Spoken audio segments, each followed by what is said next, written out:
Hey, my name is Mark. Have you ever imagined traveling through time? Today we dive into The Time Machine by H.G. Wells, a journey to the past, the future, and wonders beyond imagination.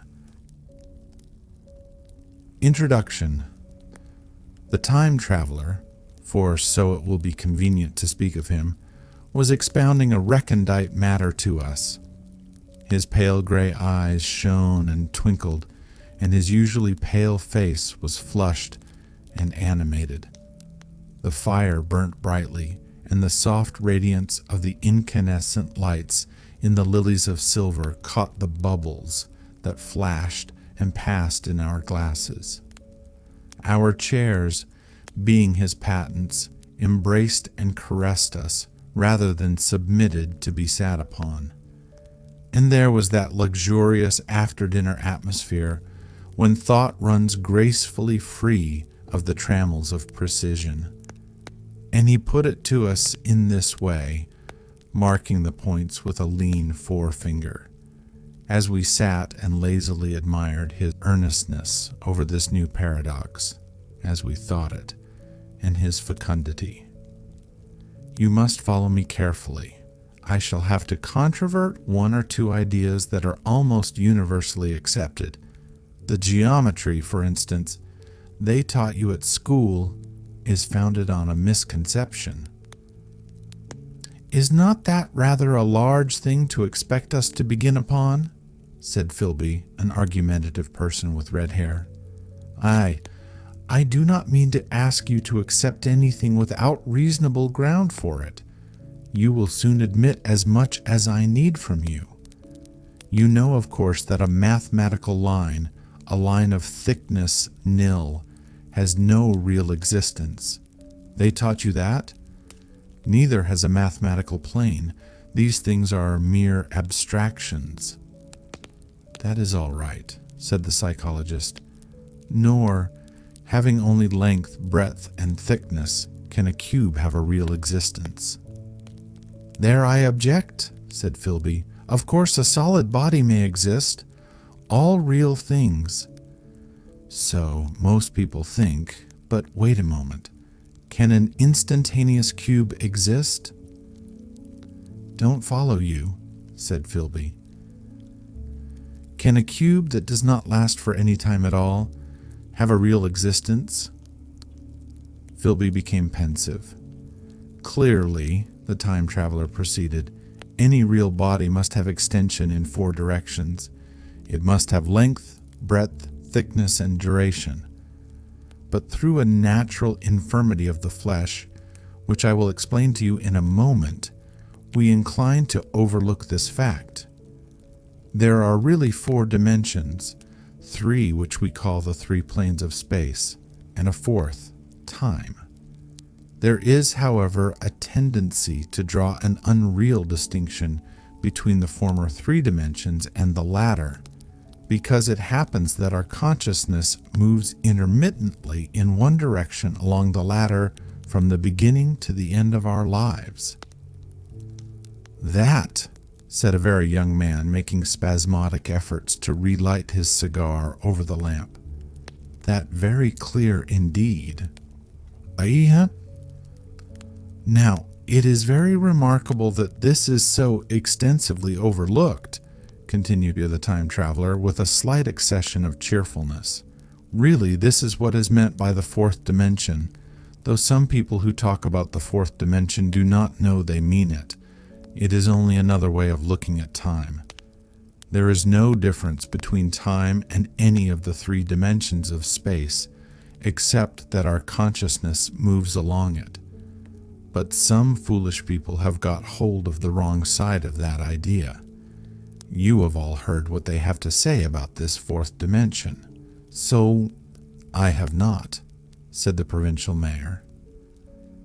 It is simply this. That space, as our mathematicians have it, is spoken of as having three dimensions, which one may call length, breadth, and thickness, and is always definable by reference to three planes, each at right angles to the others. But some philosophical people have been asking why 3 dimensions particularly.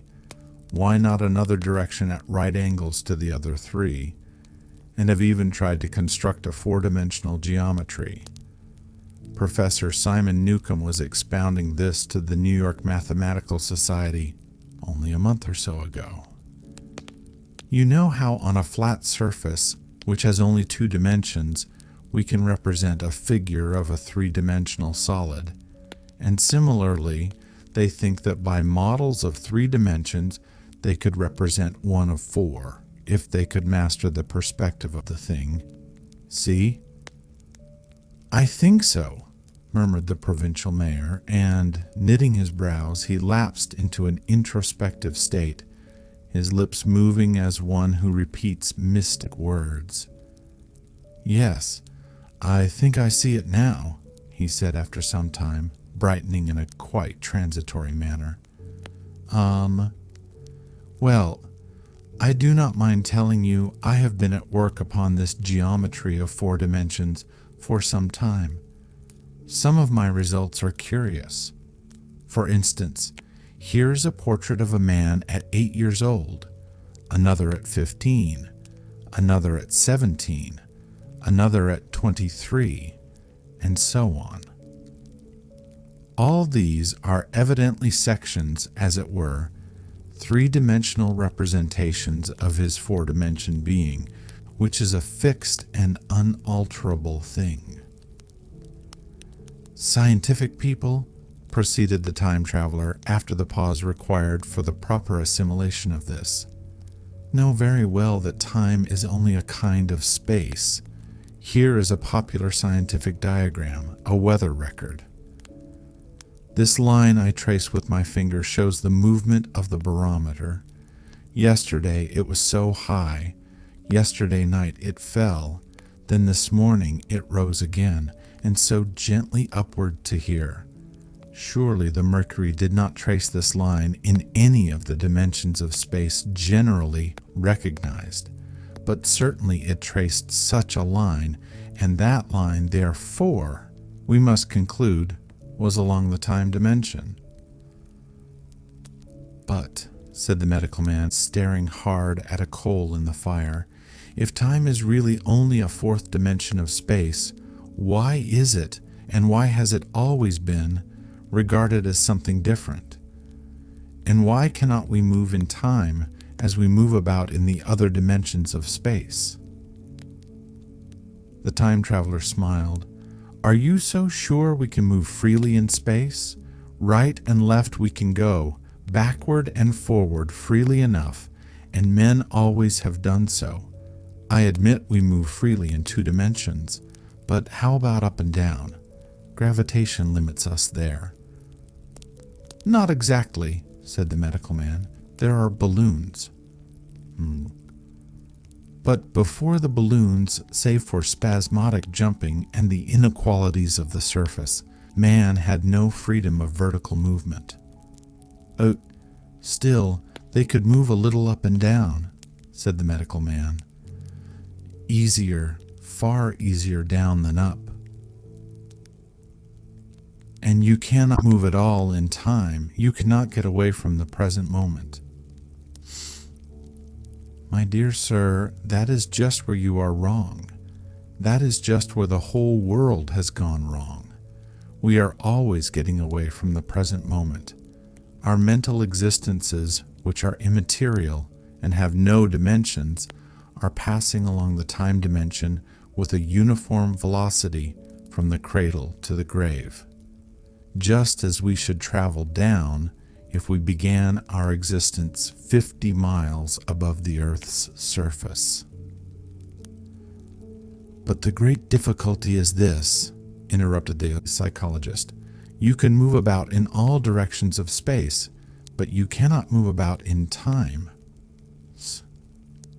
That is the germ of my great discovery, but you are wrong to say that we cannot move about in time. For instance, if I am recalling an incident very vividly, I go back to the instant of its occurrence. I become absent-minded, as you say. I jump back for a moment.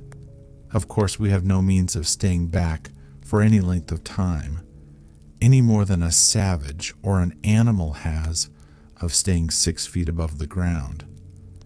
But a civilized man is better off than the savage in this respect. He can go up against gravitation in a balloon, and why should he not hope that ultimately he may be able to stop or accelerate his drift along the time dimension, or even turn about and travel the other way? "Oh, this," began Philby, "is all—" "Oh, why not?" said the time traveler. "It's against reason," said Philby. "What reason?" said the time traveler. "Anthony, you can show black as white by argument," said Philby, "but you will never convince me." "Possibly not," said the time traveler, "but now you begin to see the object of my investigations into the geometry of 4 dimensions. Long ago I had a vague inkling of a machine—" "To travel through time," exclaimed the very young man. "That shall travel indifferently in any direction of space and time, as the driver determines." Philby contented himself with laughter. "But I have experimental verification," said the time traveler.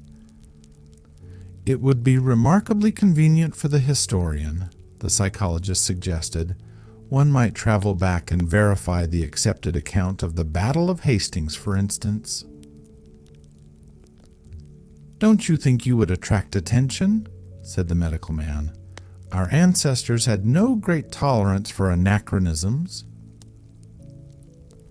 "One might get one's Greek from the very lips of Homer and Plato," the very young man thought. "No, in which case they would certainly plow you for the little go. The German scholars have improved Greek so much." "Then there is the future," said the very young man. "Just think, one might invest all one's money, leave it to accumulated interest, and hurry on ahead." To discover a society," said I, "erected on a strictly communistic basis." "Of all the wild, extravagant theories," began the psychologist. "Yes, so it seemed to me, and so I never talked of it until—" "Experimental verification," cried I. "You are going to verify that."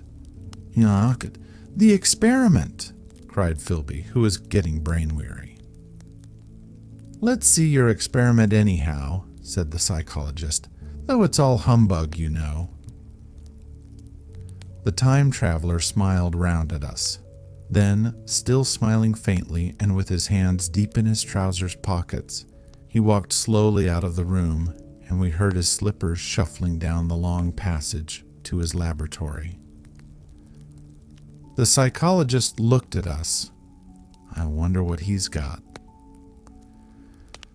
"Some sleight of hand trick or other," said the medical man, and Philby tried to tell us about a conjurer he had seen at Burslem. But before he had finished his preface, the time traveler came back, and Philby's anecdote collapsed. The machine. The thing the time traveler held in his hand was a glittering metallic framework, scarcely larger than a small clock, and very delicately made. There was ivory in it, and some transparent crystalline substance. And now I must be explicit, for this that follows, unless his explanation is to be accepted, is an absolutely unaccountable thing. He took one of the small octagonal tables that were scattered about the room and set it in front of the fire, with 2 legs on the hearthrug. On this table he placed the mechanism. Then he drew up a chair and sat down. The only other object on the table was a small shaded lamp, the bright light of which fell upon the model. There were also perhaps a dozen candles about, 2 in brass candlesticks upon the mantel, and several in sconces, so that the room was brilliantly illuminated. I sat in a low armchair nearest the fire, and I drew this forward so as to be almost between the time traveler and the fireplace. Philby sat behind him, looking over his shoulder. The medical man and the provincial mayor watched him in profile from the right, the psychologist from the left. The very young man stood behind the psychologist. We were all on the alert. It appears incredible to me that any kind of trick, however subtly conceived and however adroitly done, could have been played upon us under these conditions. The time traveler looked at us and then at the mechanism. "Well," said the psychologist. "This little affair," said the time traveler, resting his elbows upon the table and pressing his hands together above the apparatus, "is only a model. It is my plan for a machine to travel through time. You will notice that it looks singularly askew, and that there is an odd twinkling appearance about this bar, as though it was in some way unreal." He pointed to the part with his finger. "Also, here is one little white lever, and here is another." The medical man got up out of his chair and peered into the thing. "It's beautifully made," he said. "It took 2 years to make," retorted the time traveler. Then, when we had all imitated the action of the medical man, he said, "Now I want you clearly to understand that this lever, being pressed over, sends the machine gliding into the future, and this other reverses the motion. This saddle represents the seat of a time traveler. Presently, I am going to press the lever, and off the machine will go. It will vanish, pass into future time, and disappear. Have a good look at the thing. Look at the table, too, and satisfy yourselves there is no trickery. I don't want to waste this model and then be told I'm a quack. Sit down." There was a minute's pause, perhaps. The psychologist seemed about to speak to me, but changed his mind. Then the time traveler put forth his finger towards the lever. "No," he said suddenly, "lend me your hand." And turning to the psychologist, he took that individual's hand in his own and told him to put out his forefinger, so that it was the psychologist himself who sent forth the model time machine on its interminable voyage. We all saw the lever turn. I am absolutely certain there was no trickery. There was a breath of wind, and the lamp flame jumped. One of the candles on the mantel was blown out, and the little machine suddenly swung round, became indistinct, was seen as a ghost for a second perhaps, as an eddy of faintly glittering brass and ivory, and it was gone, vanished. Save for the lamp, the table was bare. Everyone was silent for a minute. Then Philby said he was damned.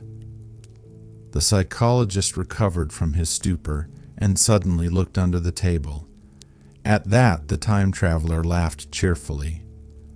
"Well," he said with a reminiscence of the psychologist. Then, getting up, he went to the tobacco jar on the mantel and, with his back to us, began to fill his pipe. We stared at each other. "Look here," said the medical man. "Are you in earnest about this? Do you seriously believe that that machine has traveled into time?"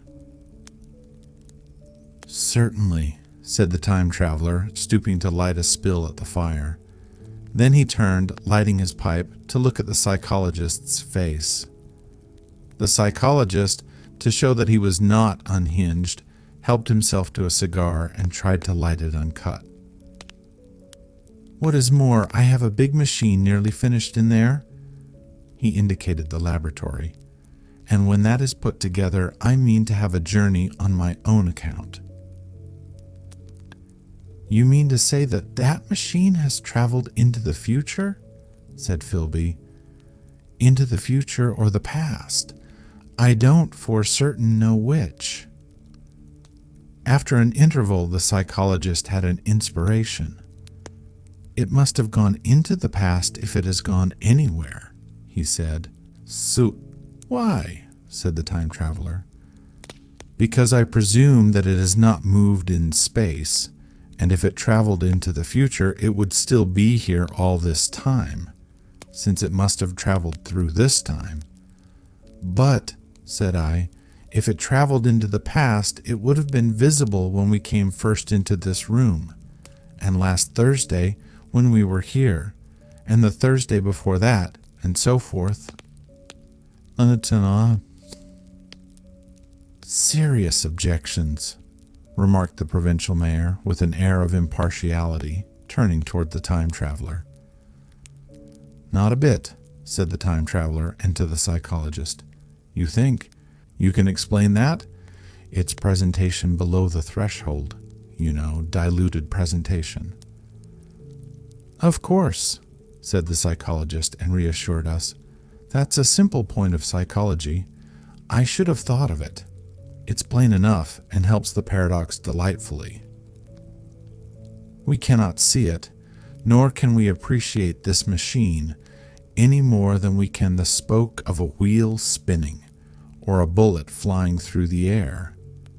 If it is traveling through time 50 times or 100 times faster than we are, if it gets through a minute while we get through a second, the impression it creates will of course be only 1/50th or 100th of what it would make if it were not traveling in time. That's plain enough."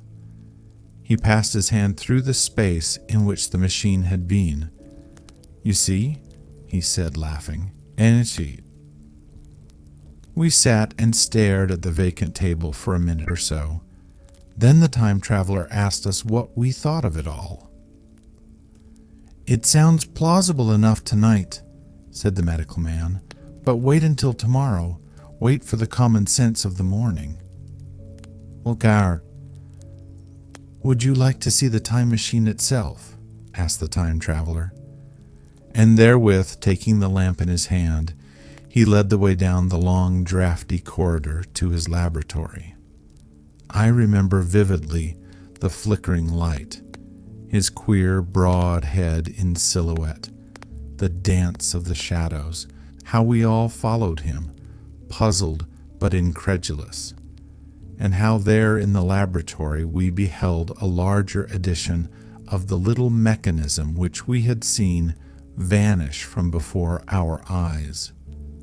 Parts were of nickel, parts of ivory. Parts had certainly been filed or sawn out of rock crystal.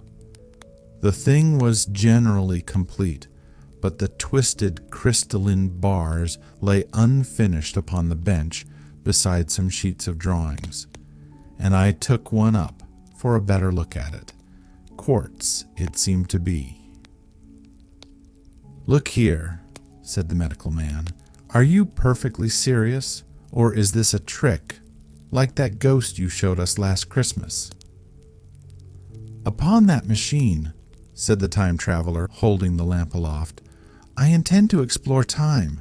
Is that plain? I was never more serious in my life." None of us quite knew how to take it. I caught Philby's eye over the shoulder of the medical man, and he winked at me solemnly.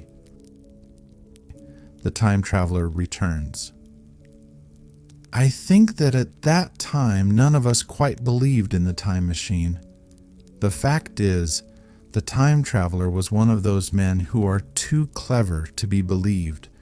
You never felt that you saw all round him. You always suspected some subtle reserve, some ingenuity in ambush behind his lucid frankness. Had Philby shown the model and explained the matter in the time traveler's words, we should have shown him far less skepticism, for we should have perceived his motives. A pork butcher could understand Philby. But the time traveler had more than a touch of whim among his elements, and we distrusted him. Things that would have made the fame of a less clever man seemed tricks in his hands. It is a mistake to do things too easily. The serious people who took him seriously never felt quite sure of his deportment. They were somehow aware that trusting their reputations for judgment with him was like furnishing a nursery with eggshell china. So, I don't think any of us said very much about time traveling in the interval between that Thursday and the next, though its odd potentialities ran no doubt in most of our minds. Its plausibility, that is, its practical incredibleness, the curious possibilities of anachronism and of utter confusion it suggested. For my own part, I was particularly preoccupied with the trick of the model that I remember discussing with the medical man, whom I met on Friday at the Linnean. He said he had seen a similar thing at Tübingen and laid considerable stress on the blowing out of the candle, but how the trick was done, he could not explain. The next Thursday, I went again to Richmond. I suppose I was one of the time traveler's most constant guests, and arriving late, found 4 or 5 men already assembled in his drawing room. The medical man was standing before the fire with a sheet of paper in one hand and his watch in the other. I looked round for the time traveler, and "It's 7:30 now," said the medical man. "I suppose we'd better have dinner?" Where's—" said I, naming our host. "You've just come? It's rather odd. He's unavoidably detained. He asked me in this note to lead off with dinner at 7 if he's not back. Says he'll explain when he comes." "It seems a pity to let the dinner spoil," said the editor of a well-known daily paper, and thereupon the doctor rang the bell.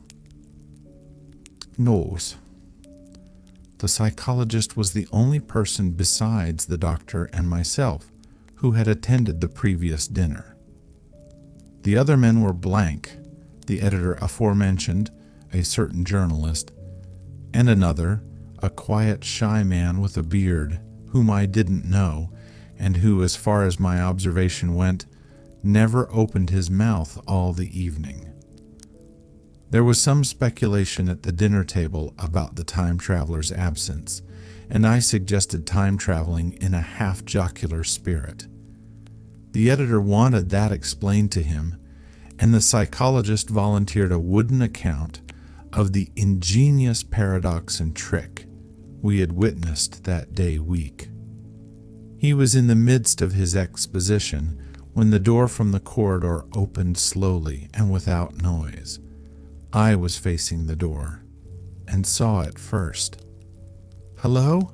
I said, at last. And the door opened wider, and the time traveler stood before us. I gave a cry of surprise. "Good heavens, man, what's the matter?" cried the medical man who saw him next, and the whole tableful turned towards the door. He was in an amazing plight.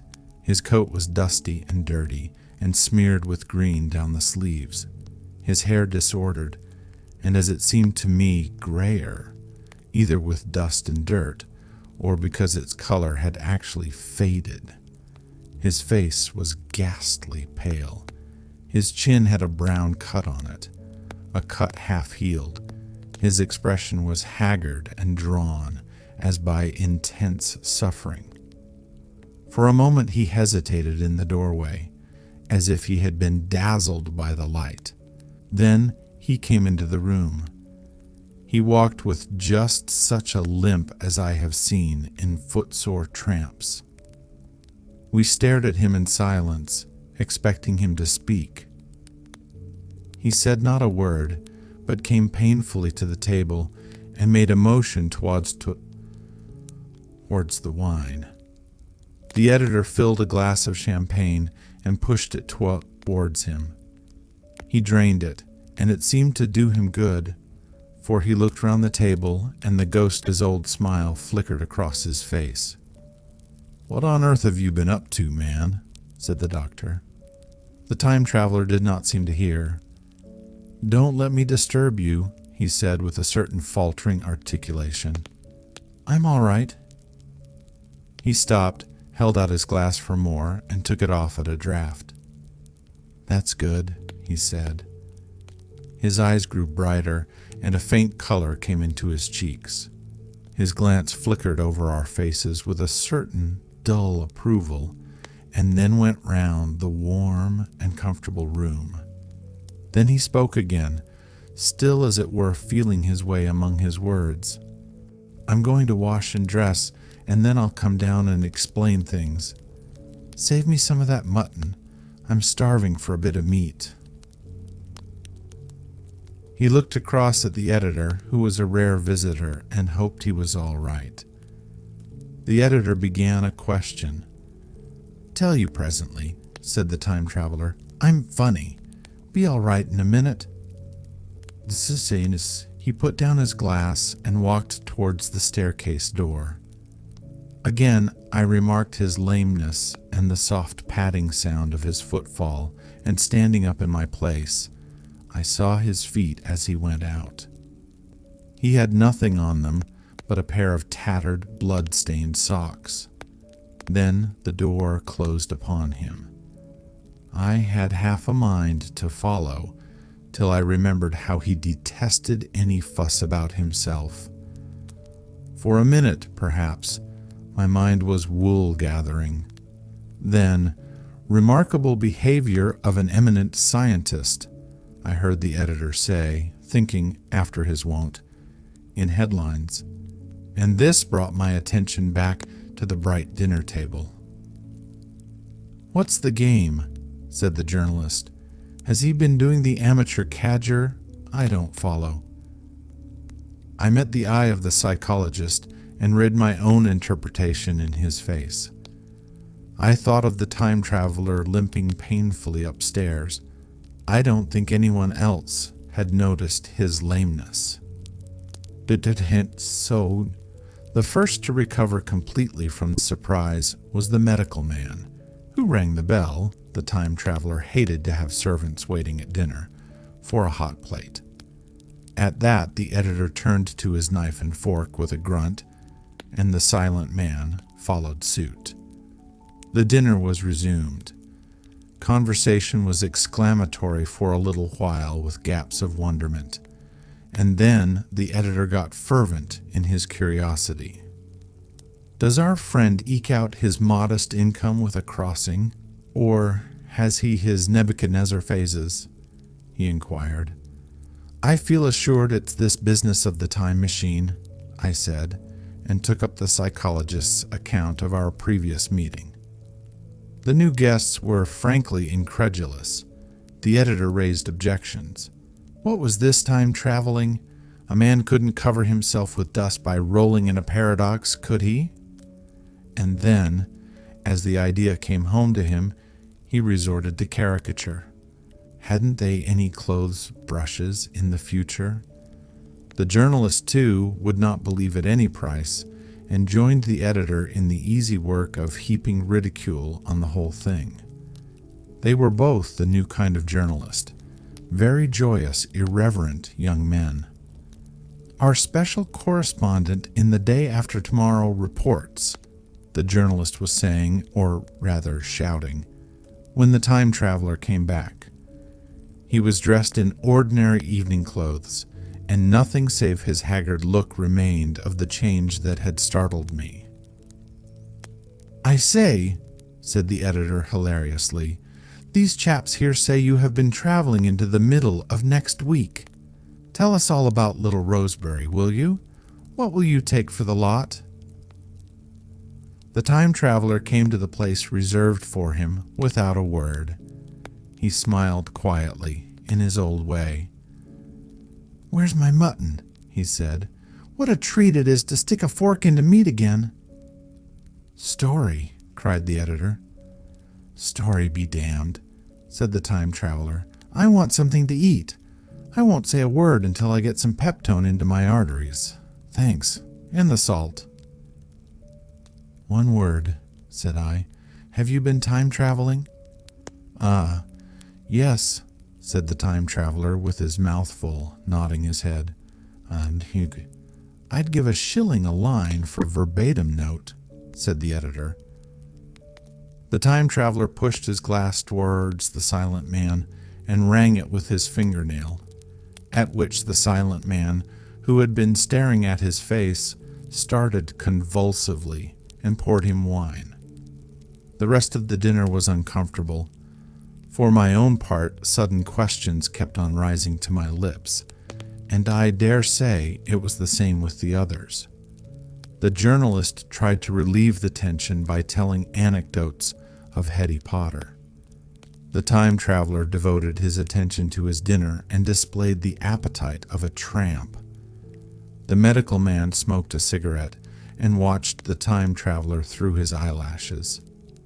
The silent man seemed even more clumsy than usual and drank champagne with regularity and determination out of sheer nervousness.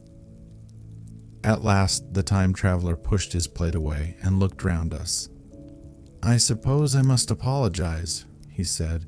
"I was simply starving. I've had a most amazing time." He reached out his hand for a cigar and cut the end.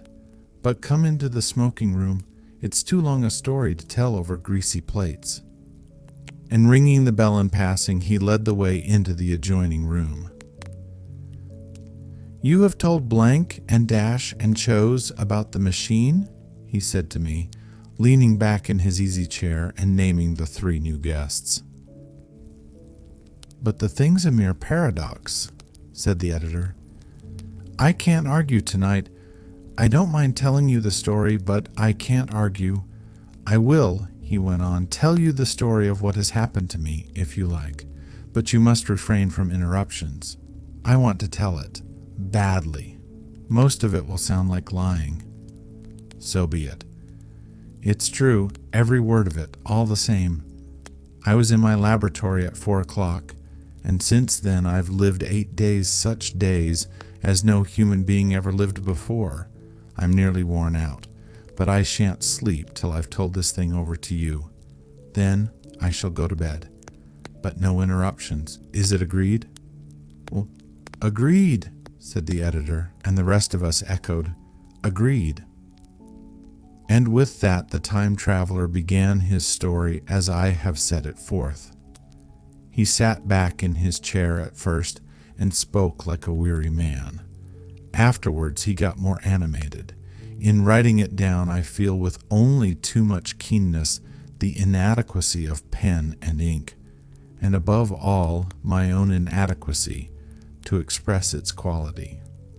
You read, I will suppose, attentively enough, but you cannot see the speaker's white, sincere face in the bright circle of the little lamp, nor hear the intonation of his voice. You cannot know how his expression followed the turns of his story. Most of us hearers were in shadow, for the candles in the smoking room had not been lighted, and only the face of the journalist and the legs of the silent man from the knees downward were illuminated. At first we glanced now and again at each other. After a time we ceased to do that and looked only at the time traveler's face. Time traveling.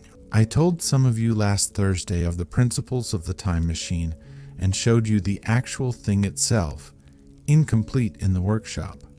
There it is now, a little travel-worn, truly, and one of the ivory bars is cracked and a brass rail bent, but the rest of it sound enough. I expected to finish it on Friday, but on Friday, when the putting together was nearly done, I found that one of the nickel bars was exactly 1 inch too short, and this I had to get remade, so that the thing was not complete until this morning. It was at 10 o'clock today that the first of all time machines began its career. I gave it a last tap, tried all the screws again, put one more drop of oil on the quartz rod, and sat myself in the saddle. I suppose a suicide who holds a pistol to his skull feels much the same wonder at what will come next as I felt then. I took the starting lever in one hand and the stopping one in the other, pressed the first, and almost immediately the second. I seemed to reel. I felt a nightmare sensation of falling, and looking round, I saw the laboratory exactly as before. Had anything happened? For a moment, I suspected that my intellect had tricked me. Then I noted the clock. A moment before, as it seemed, it had stood at a minute or so past 10. Now it was nearly 3:30. I drew a breath, set my teeth, gripped the starting lever with both hands, and went off with a thud. The laboratory got hazy and went dark. Mrs. Watchett came in and walked, apparently without seeing me, towards the garden door. I suppose it took her a minute or so to traverse the place, but to me she seemed to shoot across the room like a rocket. I pressed the lever over to its extreme position. The night came like the turning out of a lamp, and in another moment came tomorrow. The laboratory grew faint and hazy, then fainter and ever fainter. Tomorrow night came black, then day again, night again, day again, faster and faster still. An eddying murmur filled my ears, and a strange dumb confusedness descended on my mind. I am afraid I cannot convey the peculiar sensations of time traveling. They are excessively unpleasant.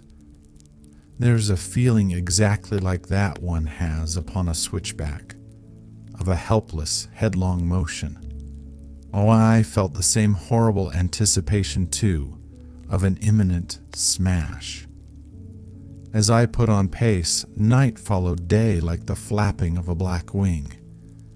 The dim suggestion of the laboratory seemed presently to fall away from me, and I saw the sun hopping swiftly across the sky, leaping at every minute, and every minute marking a day. I supposed the laboratory had been destroyed and I had come into the open air. I had a dim impression of scaffolding, but I was already going too fast to be conscious of any moving things. The slowest snail that ever crawled dashed by too fast for me. The twinkling succession of darkness and light was excessively painful to the eye. Then, in the intermittent darknesses, I saw the moon spinning swiftly through her quarters from new to full, and had a faint glimpse of the circling stars. Presently, as I went on, still gaining velocity, the palpitation of night and day merged into one continuous grayness. The sky took on a wonderful deepness of blue, a splendid, luminous color like that of early twilight. The jerking sun became a streak of fire, a brilliant arch in space. The moon, a fainter fluctuating band, and I could see nothing of the stars, save now and then a brighter circle flickering in the blue. The landscape was misty and vague. I was still on the hillside upon which this house now stands, and the shoulder rose above me, gray and dim. I saw trees growing and changing like puffs of vapor, now brown, now green.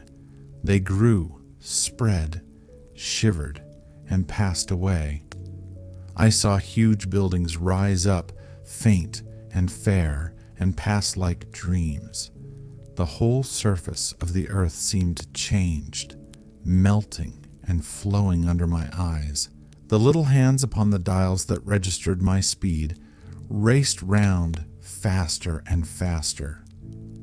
Presently I noted that the sun belt swayed up and down from solstice to solstice in a minute or less, and that consequently my pace was over a year a minute. And minute by minute the white snow flashed across the world and vanished, and was followed by the bright, brief green of spring. The unpleasant sensations of the start were less poignant now. They merged at last into a kind of hysterical exhilaration. I remarked indeed a clumsy swaying of the machine, for which I was unable to account. But my mind was too confused to attend to it, so with a kind of madness growing upon me, I flung myself into futurity. At first I scarce thought of stopping, scarce thought of anything but these new sensations. But presently a fresh series of impressions grew up in my mind, a certain curiosity, and therewith a certain dread, until at last they took complete possession of me. What strange developments of humanity, what wonderful advances upon our rudimentary civilization, I thought, might not appear when I came to look nearly into the dim, elusive world that raced and fluctuated before my eyes. I saw great and splendid architecture rising about me, more massive than any buildings of our own time, and yet, as it seemed, built of glimmer and mist. I saw a richer green flow up the hillside and remain there without any wintry intermission. Even through the veil of my confusion, the earth seemed very fair, and so my mind came round to the business of stopping. The peculiar risk lay in the possibility of my finding some substance in the space which I, or the machine, occupied. So long as I traveled at a high velocity through time, this scarcely mattered. I was, so to speak, attenuated, was slipping like a vapor through the interstices of intervening substances.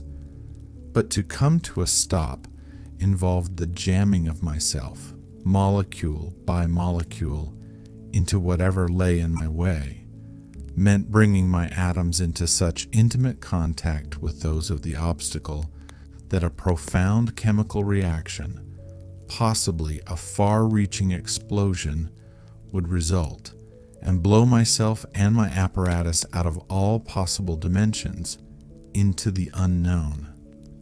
This possibility had occurred to me again and again while I was making the machine, but then I had cheerfully accepted it as an unavoidable risk, one of the risks a man has got to take. Now the risk was inevitable. I no longer saw it in the same cheerful light. The fact is that, insensibly, the absolute strangeness of everything, the sickly jarring and swaying of the machine, above all, the feeling of prolonged falling, had absolutely upset my nerves. I told myself that I could never stop, and with a gust of petulance, I resolved to stop forthwith. Like an impatient fool, I lugged over the lever, and incontinently the thing went reeling over, and I was flung headlong through the air. Sie wirst already hier enormst. There was the sound of a clap of thunder in my ears. I may have been stunned for a moment. A pitiless hail was hissing round me, and I was sitting on soft turf in front of the overset machine. Everything still seemed gray, but presently I remarked that the confusion in my ears was gone. I looked round me. I was on what seemed to be a little lawn in a garden, surrounded by rhododendron bushes, and I noticed that their mauve and purple blossoms were dropping in a shower under the beating of the hailstones. The rebounding, dancing hail hung in a little cloud over the machine and drove along the ground like smoke. In a moment, I was wet to the skin. "Fine hospitality," said I, "to a man who has traveled innumerable years to see you." Presently I thought what a fool I was to get wet. I stood up and looked round me. A colossal figure, carved apparently in some white stone, loomed indistinctly beyond the rhododendrons through the hazy downpour, but all else of the world was invisible. My sensations would be hard to describe. As the columns of hail grew thinner, I saw the white figure more distinctly. It was very large, for a silver birch tree touched its shoulder. It was of white marble, in shape something like a winged sphinx, but the wings, instead of being carried vertically at the sides, were spread so that it seemed to hover. The pedestal, it appeared to me, was of bronze and was thick with verdigris. It chanced that the face was towards me. The sightless eyes seemed to watch me. There was the faint shadow of a smile on the lips. It was greatly weather-worn, and that imparted an unpleasant suggestion of disease. I stood looking at it for a little space, half a minute perhaps, or half an hour. It seemed to advance and to recede as the hail drove before it, denser or thinner. At last I tore my eyes from it for a moment and saw that the hail curtain had worn threadbare and that the sky was lightening with the promise of the sun. I looked up again at the crouching white shape, and the full temerity of my voyage came suddenly upon me. What might appear when that hazy curtain was altogether withdrawn? What might not have happened to men? What if cruelty had grown into a common passion? What if in this interval the race had lost its manliness and had developed into something inhuman, unsympathetic, and overwhelmingly powerful? I might seem some old-world savage animal, only the more dreadful and disgusting for our common likeness, a foul creature to be incontinently slain. Already I saw other vast shapes, huge buildings with intricate parapets and tall columns, with a wooded hillside dimly creeping in upon me through the lessening storm. I was seized with a panic fear.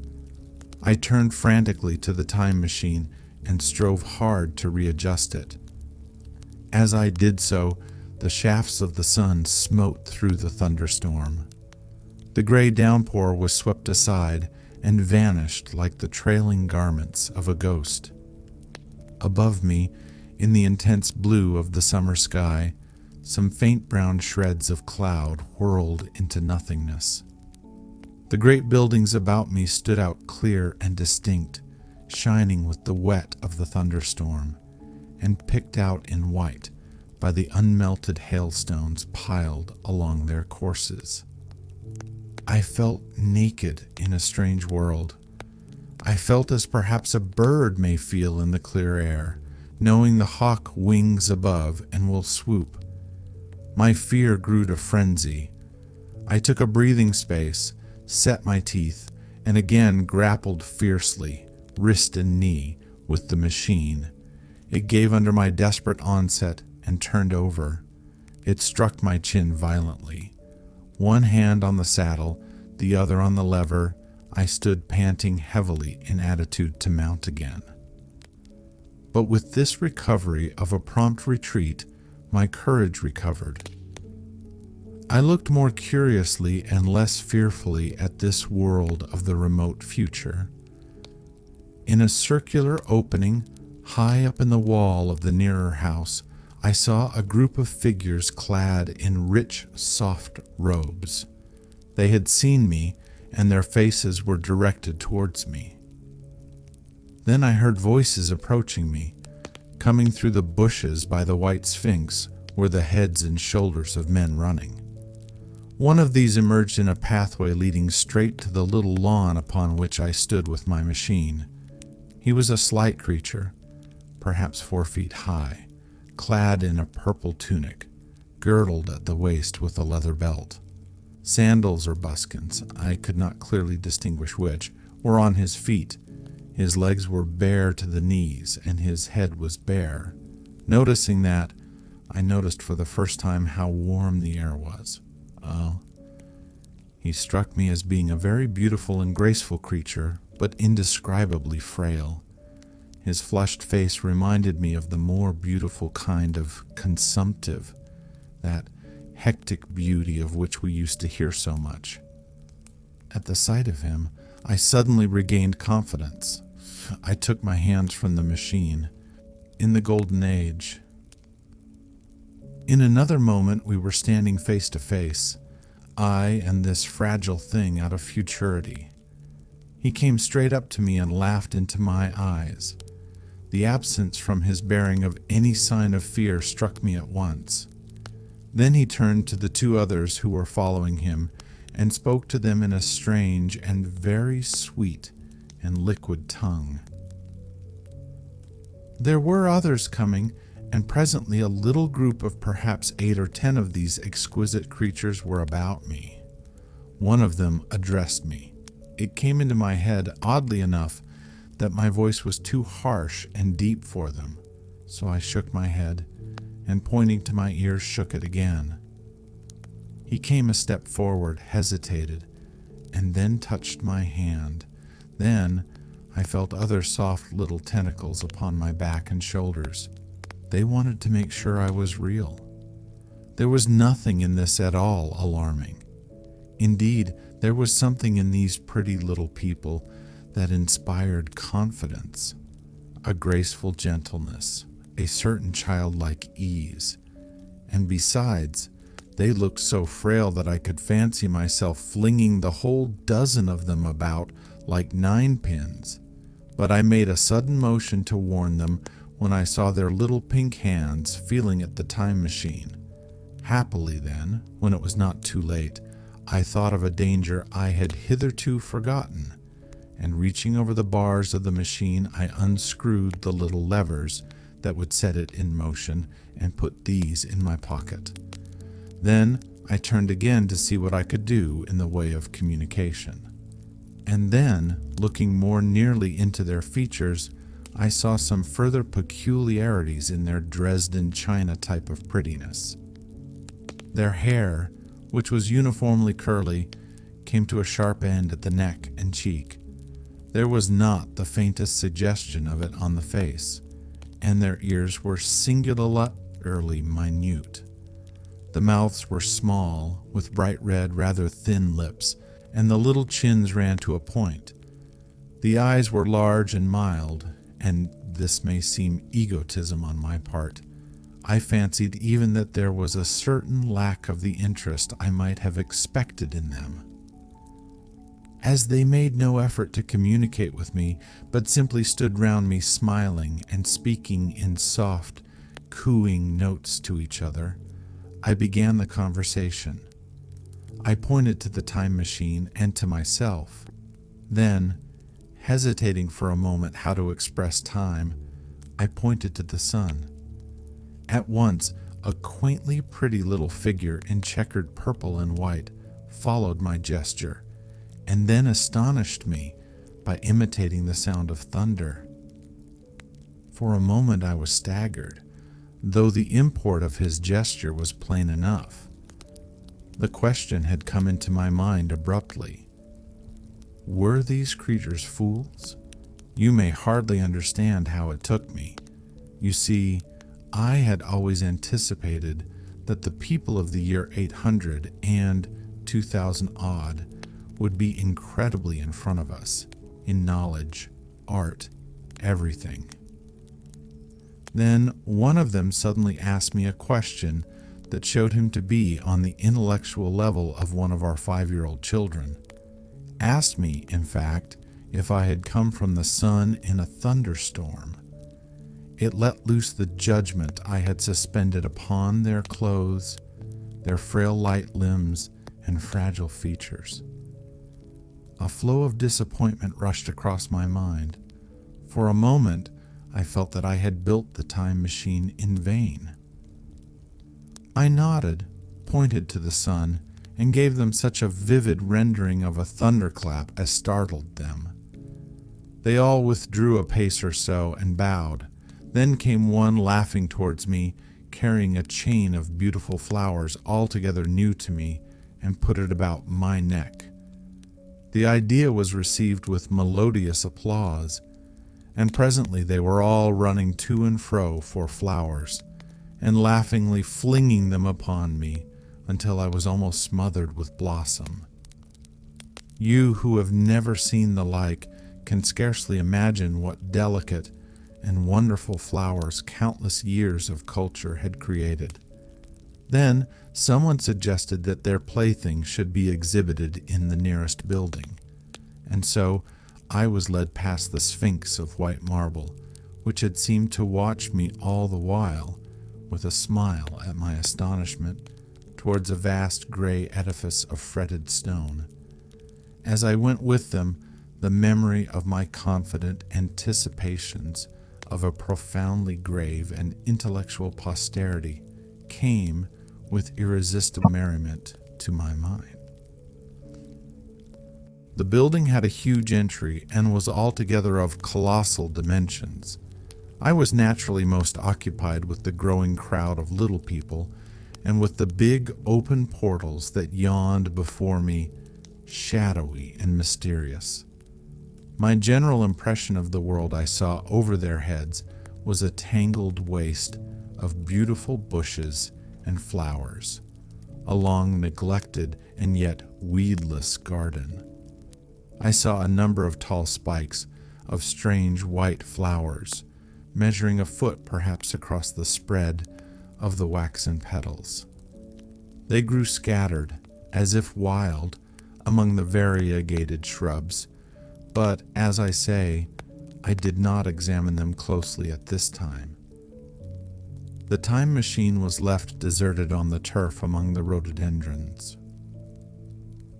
The arch of the doorway was richly carved, but naturally I did not observe the carving very narrowly, though I fancied I saw suggestions of old Phoenician decorations as I passed through, and it struck me that they were very badly broken and weather-worn.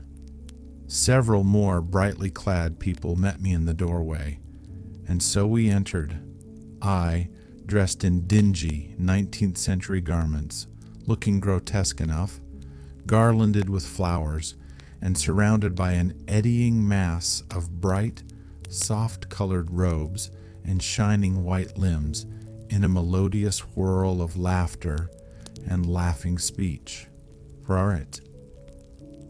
The big doorway opened into a proportionately great hall hung with brown.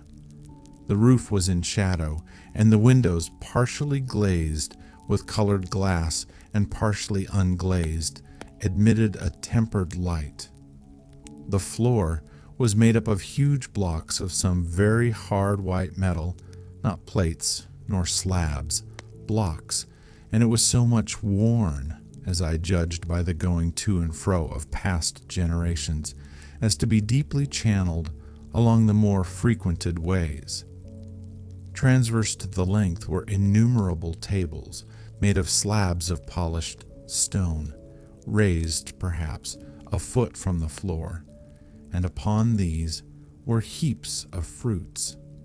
Some I recognized as a kind of hypertrophied raspberry and orange, but for the most part they were strange. Where now? Between the tables was scattered a great number of cushions. Upon these my conductors seated themselves, signing for me to do likewise. With a pretty absence of ceremony, they began to eat the fruit with their hands, flinging peel and stalks and so forth into the round openings in the sides of the tables. I was not loath to follow their example, for I felt thirsty and hungry.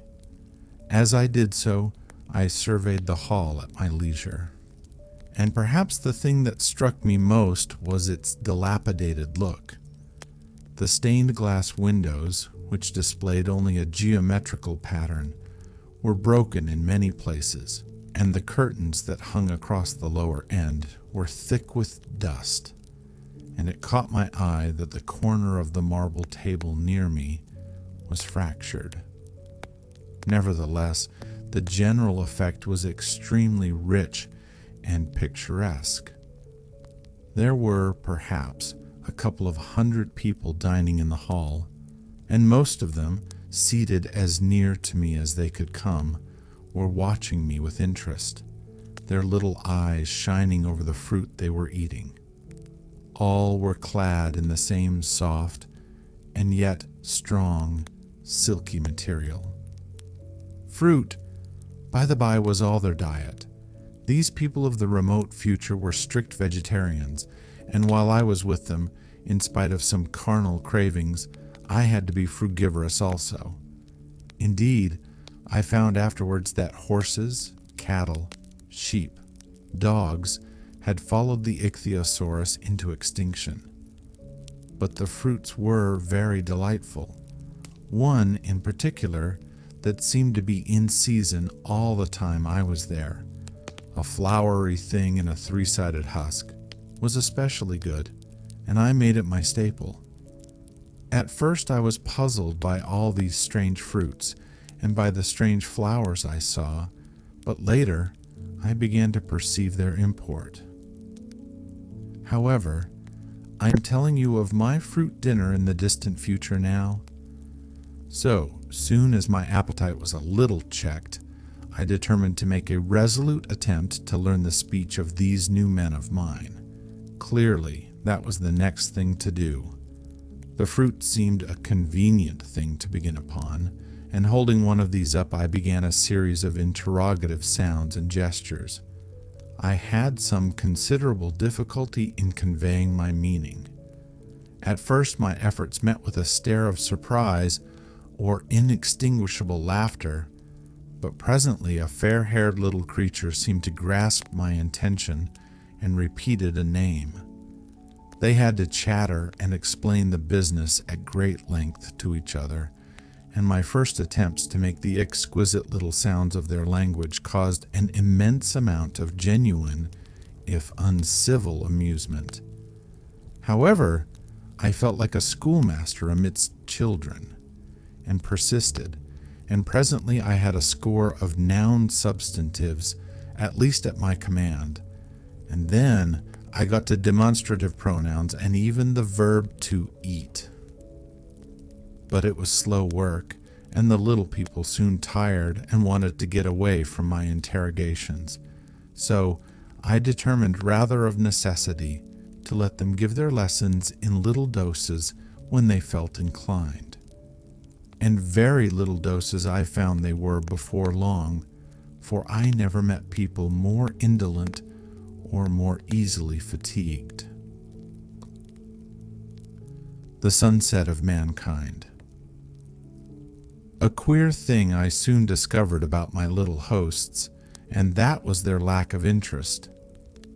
They would come to me with eager cries of astonishment, like children, but like children they would soon stop examining me and wander away after some other toy.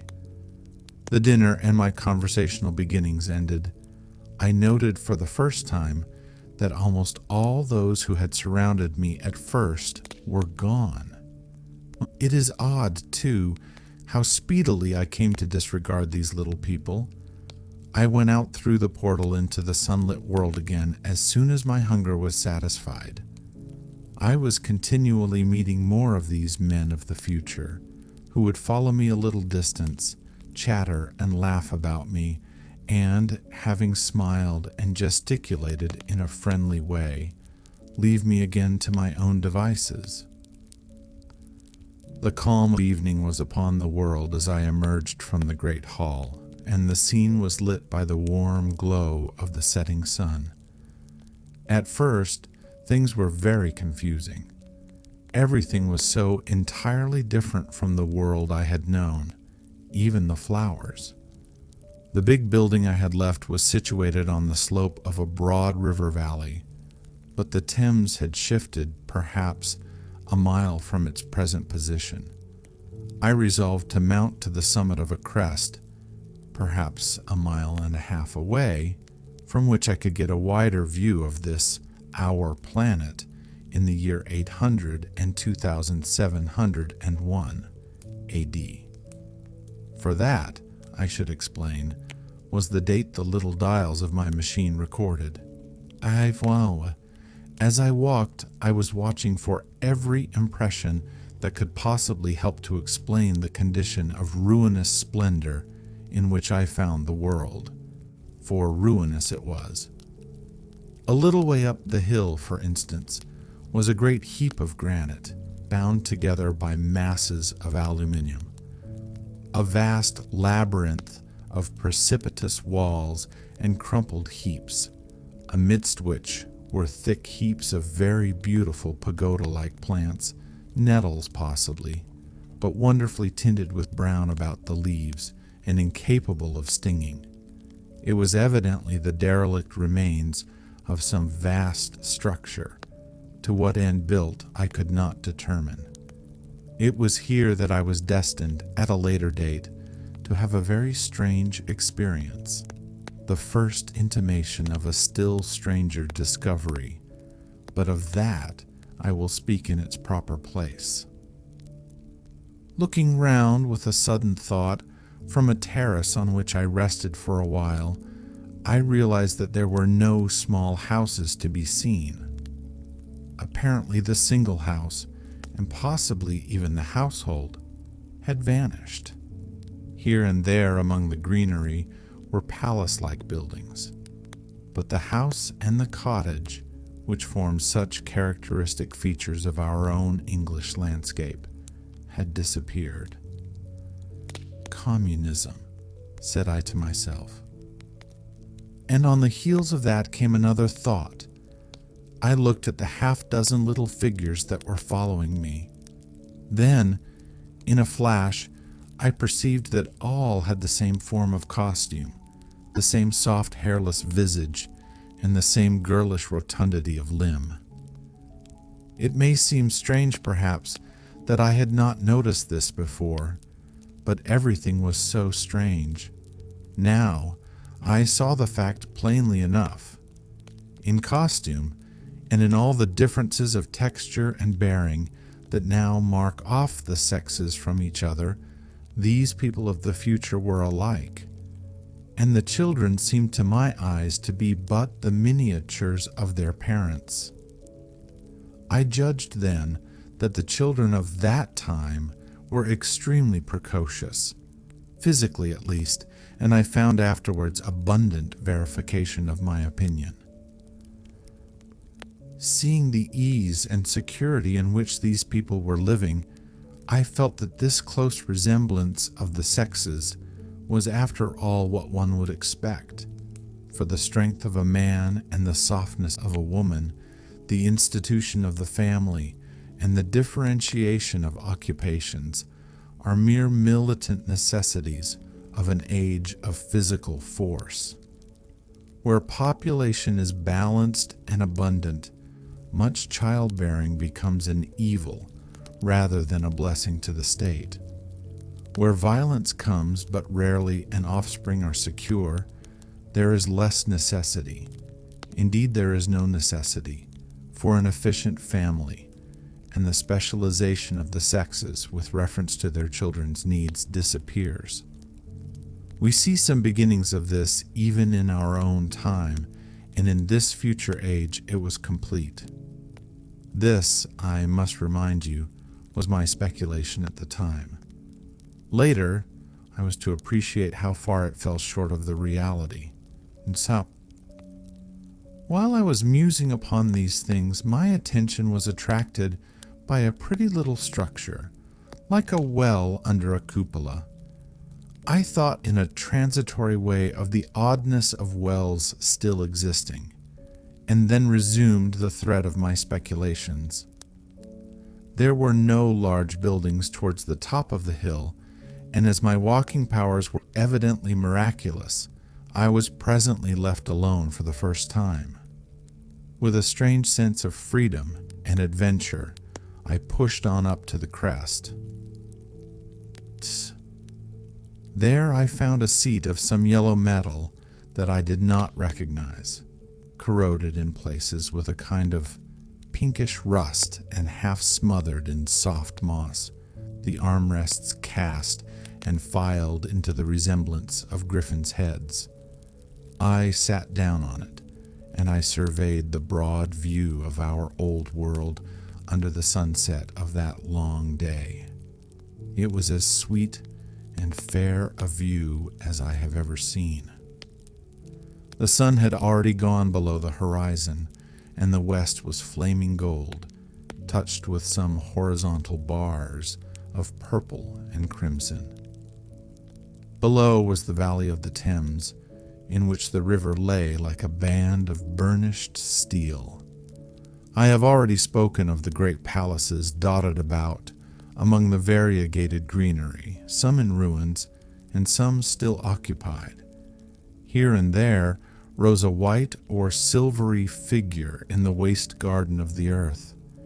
Here and there came the sharp vertical line of some cupola or obelisk. There were no hedges, no signs of proprietary rights, no evidences of agriculture. The whole earth had become a garden. So, watching, I began to put my interpretation upon the things I had seen, and as it shaped itself to me that evening, my interpretation was something in this way. Afterwards, I found I had got only a half-truth, or only a glimpse of one facet of the truth. It seemed to me that I had happened upon humanity upon the wane. The ruddy sunset set me thinking of the sunset of mankind. For the first time, I began to realize an odd consequence of the social effort in which we are at present engaged. And yet, come to think, it is a logical consequence enough. Strength is the outcome of need. Security sets a premium on feebleness. The work of ameliorating the conditions of life, the true civilizing process that makes life more and more secure, had gone steadily on to a climax. One triumph of a united humanity over nature had followed another. Things that are now mere dreams had become projects deliberately put in hand and carried forward. And the harvest was what I saw. After all, the sanitation and the agriculture of today are still in the rudimentary stage. The science of our time has attacked but a little department of the field of human disease, but even so, it spreads its operations very steadily and persistently. Our agriculture and horticulture destroy a weed just here and there and cultivate perhaps a score or so of wholesome plants, leaving the greater number to fight out a balance as they can. We improve our favorite plants and animals, and how few they are, gradually by selective breeding. Now a new and better peach, now a seedless grape, now a sweeter and larger flower, now a more convenient breed of cattle.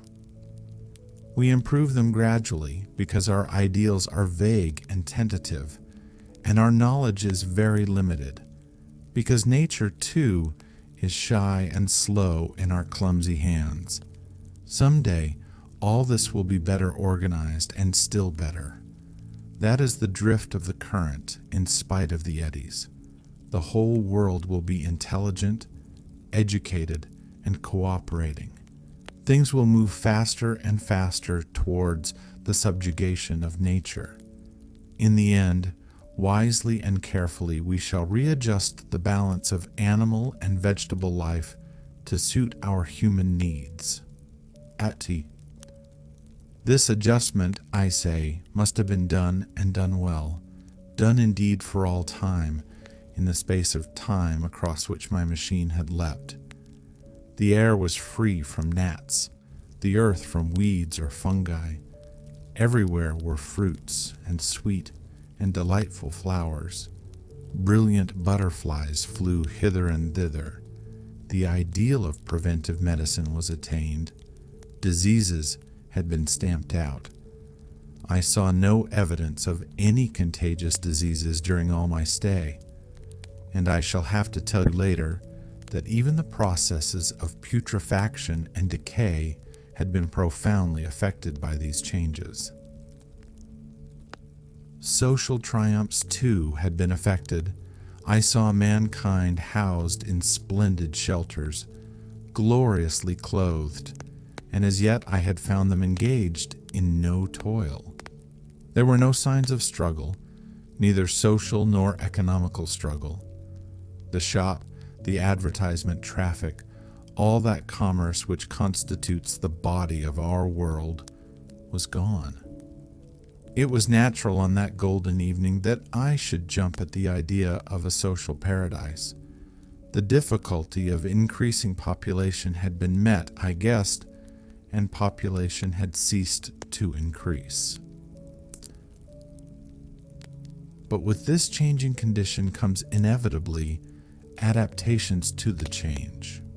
What, unless biological science is a mass of errors, is the cause of human intelligence and vigor, hardship and freedom, conditions under which the active, strong, and subtle survive and the weaker go to the wall, conditions that put a premium upon the loyal alliance of capable men, upon self-restraint, patience, and decision, and the institution of the family, and the emotions that arise therein, the fierce jealousy, the tenderness for offspring, parental self-devotion, all found their justification and support in the imminent dangers of the young. Now, where are these imminent dangers? There is a sentiment arising, and it will grow against connubial jealousy, against fierce maternity, against passion of all sorts, unnecessary things now, and things that make us uncomfortable, savage survivals, discords in a refined and pleasant life. I thought of the physical slightness of the people, their lack of intelligence, and those big, abundant ruins, and it strengthened my belief in a perfect conquest of nature, for after the battle comes quiet. Humanity had been strong, energetic, and intelligent, and had used all its abundant vitality to alter the conditions under which it lived. And now came the reaction of the altered conditions. Under the new conditions of perfect comfort and security, that restless energy that with us is strength would become weakness. Even in our own time, certain tendencies and desires, once necessary to survival, are a constant source of failure. Physical courage and the love of battle, for instance, are no great help, may even be hindrances to a civilized man. And in a state of physical balance and security, power, intellectual as well as physical, would be out of place. For countless years, I judged there had been no danger of war or solitary violence, no danger from wild beasts, no wasting disease to require strength of constitution, no need of toil. For such a life, what we should call the weak are as well equipped as the strong, are indeed no longer weak. Better equipped indeed they are, for the strong would be fretted by an energy for which there was no outlet. No doubt the exquisite beauty of the buildings I saw was the outcome of the last surgings of the now purposeless energy of mankind before it settled down into perfect harmony with the conditions under which it lived, the flourish of that triumph which began the last great peace. This has ever been the fate of energy in security. It takes to art and to eroticism, and then come languor and decay. Even this artistic impetus would at last die away, had almost died in the time I saw. To adorn themselves with flowers, to dance, to sing in the sunlight, so much was left of the artistic spirit, and no more. Even that would fade in the end into a contented inactivity.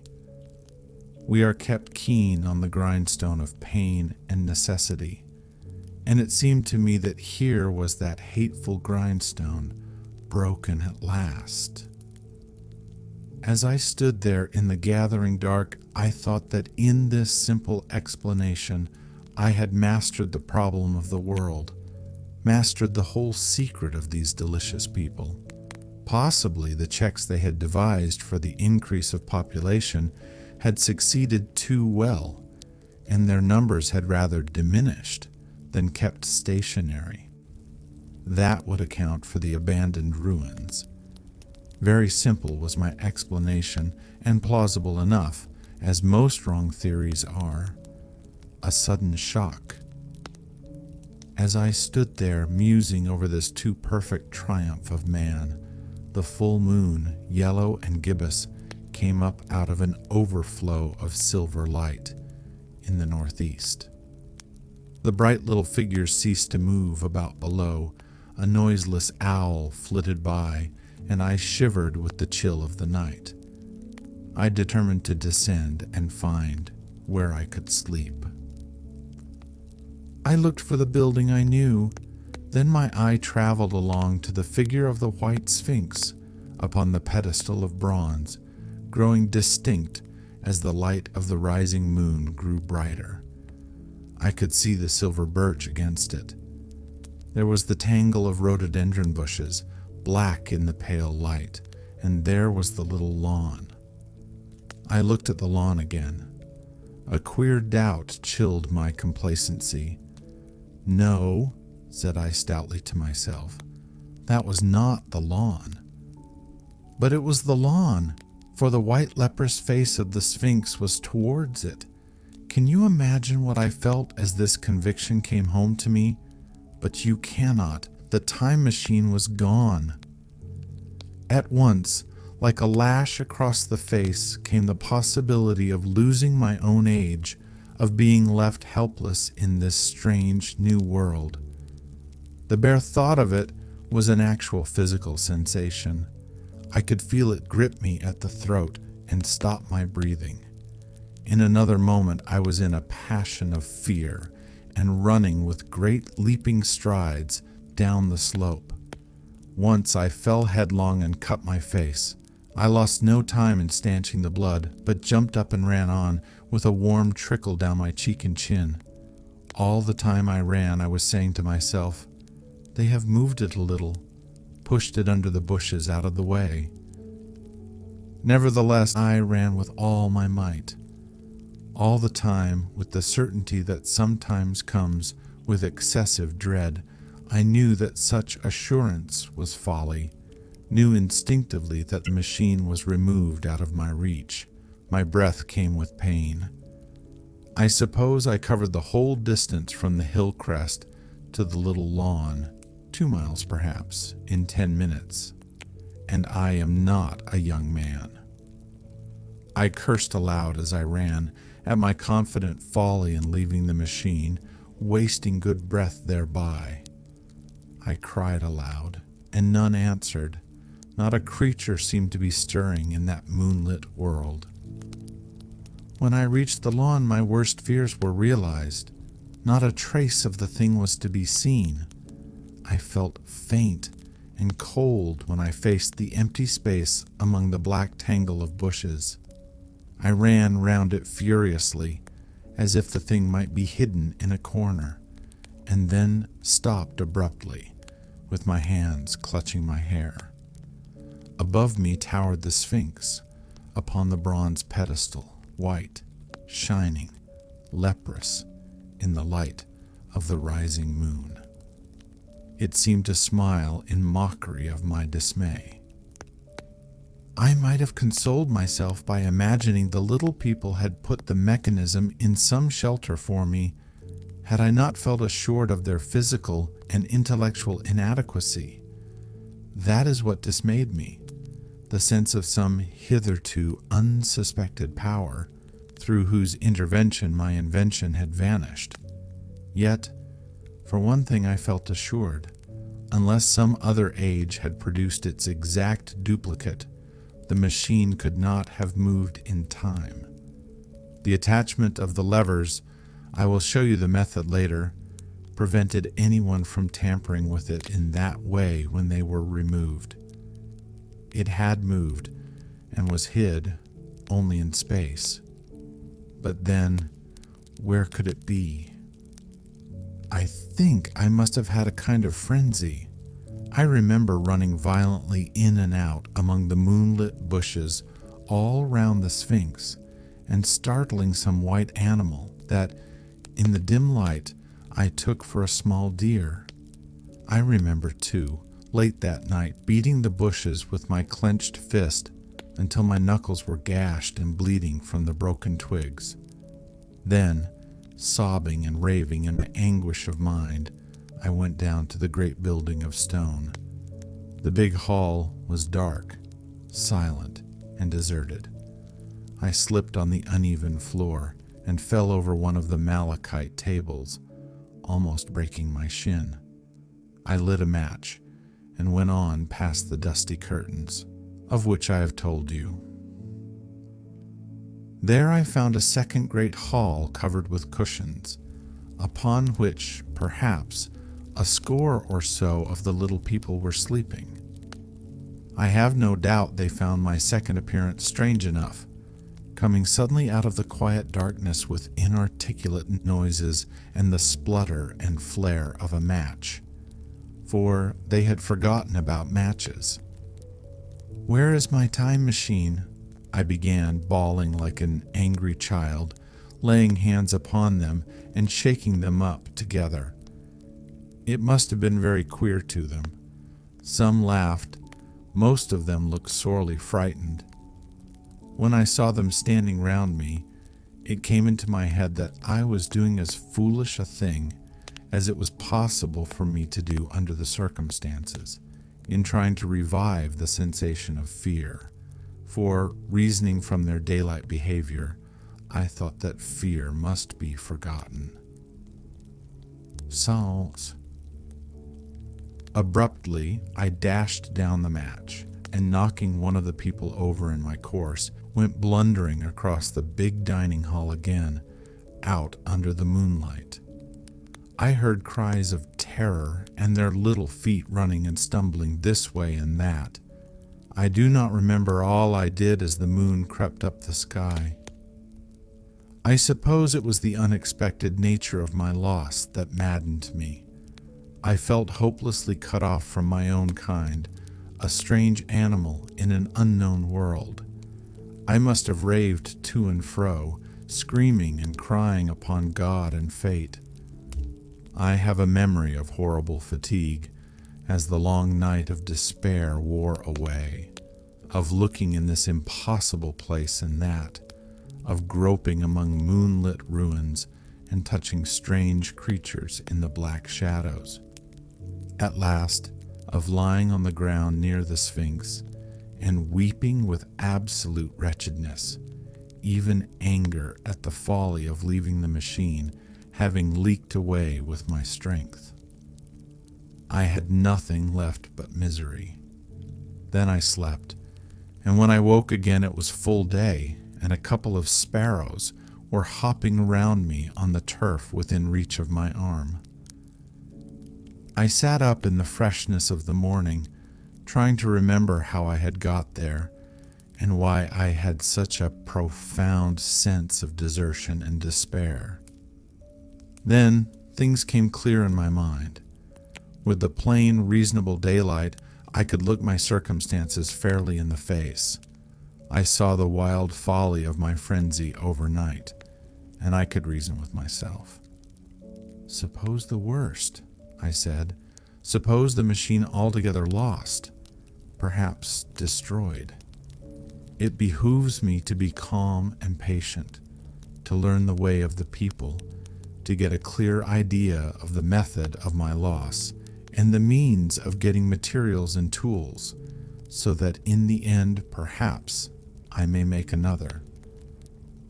That would be my only hope, a poor hope, perhaps, but better than despair. And after all, it was a beautiful and curious world.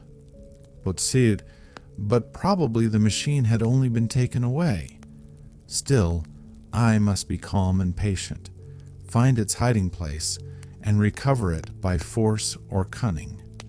And with that, I scrambled to my feet and looked about me, wondering where I could bathe. I felt weary, stiff, and travel-soiled. The freshness of the morning made me desire an equal freshness. I had exhausted my emotion. Indeed, as I went about my business, I found myself wondering at my intense excitement overnight. I made a careful examination of the ground about the little lawn. I wasted some time in futile questionings, conveyed, as well as I was able, to such of the little people as came by. They all failed to understand my gestures. Some were simply stolid. Some thought it was a jest and laughed at me. I had the hardest task in the world to keep my hands off their pretty, laughing faces. It was a foolish impulse, but the devil begotten of fear and blind anger was ill-curbed and still eager to take advantage of my perplexity. The turf gave better counsel. I found a groove ripped in it, about midway between the pedestal of the Sphinx and the marks of my feet, where, on arrival, I had struggled with the overturned machine. There were other signs of removal about, with queer narrow footprints like those I could imagine made by a sloth. This directed my closer attention to the pedestal. It was, as I think I have said, of bronze. It was not a mere block, but highly decorated with deep-framed panels on either side. I went and rapped at these. The pedestal was hollow. Examining the panels with care, I found them discontinuous with the frames. There were no handles or keyholes, but possibly the panels, if they were doors, as I supposed, opened from within. One thing was clear enough to my mind. It took no very great mental effort to infer that my time machine was inside that pedestal, but how it got there was a different problem. I saw the heads of two orange-clad people coming through the bushes and under some blossom-covered apple trees towards me. I turned smiling to them and beckoned them to me. They came, and then, pointing to the bronze pedestal, I tried to intimate my wish to open it. But at my first gesture towards this, they behaved very oddly. I don't know how to convey their expression to you. Suppose you were to use a grossly improper gesture to a delicate-minded woman. It is how she would look. They went off as if they had received the last possible insult. I tried a sweet-looking little chap in white next, with exactly the same result. Somehow, his manner made me feel ashamed of myself. But, as you know, I wanted the time machine, and I tried him once more. As he turned off, like the others, my temper got the better of me. In 3 strides I was after him, had him by the loose part of his robe round the neck, and began dragging him towards the Sphinx. Then I saw the horror and repugnance of his face, and all of a sudden I let him go. Down, but I was not beaten yet. I banged with my fist at the bronze panels. I thought I heard something stir inside. To be explicit, I thought I heard a sound like a chuckle, but I must have been mistaken. Then I got a big pebble from the river and came and hammered till I had flattened a coil in the decorations, and the verdigris came off in powdery flakes. The delicate little people must have heard me hammering in gusty outbreaks a mile away on either hand, but nothing came of it. I saw a crowd of them upon the slopes, looking furtively at me. At last, hot and tired, I sat down to watch the place. But I was too restless to watch long. I am too occidental for a long vigil. I could work at a problem for years, but to wait inactive for 24 hours, that is another matter. I got up after a time and began walking aimlessly through the bushes towards the hill again. "Patience," said I to myself. "If you want your machine again, you must leave that Sphinx alone. If they mean to take your machine away, it's little good you're wrecking their bronze panels. and if they don't, you will get it back as soon as you can ask for it. To sit among all those unknown things before a puzzle like that is hopeless. That way lies monomania. Face this world, learn its ways, watch it. Be careful of too hasty guesses at its meaning. In the end, you will find clues to it all. Then, suddenly, the humor of the situation came into my mind. The thought of the years I had spent in study and toil to get into the future age, and now my passion of anxiety to get out of it. I had made myself the most complicated and the most hopeless trap that ever a man devised. Although it was at my own expense, I could not help myself. I laughed aloud. Going through the big palace, it seemed to me that the little people avoided me. It may have been my fancy, or it may have had something to do with my hammering at the gates of bronze, yet I felt tolerably sure of the avoidance. I was careful, however, to show no concern and to abstain from any pursuit of them. And in the course of a day or two, things got back to the old footing. I made what progress I could in the language, and in addition I pushed my explorations here and there. Either I missed some subtle point, or their language was excessively simple, almost exclusively composed of concrete substantives and verbs. There seemed to be few, if any, abstract terms, or little use of figurative language. Their sentences were usually simple and of 2 words, and I failed to convey or understand any but the simplest propositions. I determined to put the thought of my time machine and the mystery of the bronze doors under the Sphinx as much as possible in a corner of memory, until my growing knowledge would lead me back to them in a natural way. Yet, a certain feeling, you may understand, tethered me in a circle of a few miles round the point of my arrival. Explanation. So far as I could see, all the world displayed the same exuberant richness as the Thames Valley. From every hill I climbed, I saw the same abundance of splendid buildings, endlessly varied in material and style, the same clustering thickets of evergreens, the same blossom-laden trees and tree ferns. Here and there water shone like silver, and beyond the land rose into blue undulating hills, and so faded into the serenity of the sky. A peculiar feature, which presently attracted my attention, was the presence of certain circular wells, several, as it seemed to me, of a very great depth. One lay by the path up the hill which I had followed during my first walk. Like the others, it was rimmed with bronze, curiously wrought, and protected by a little cupola from the rain.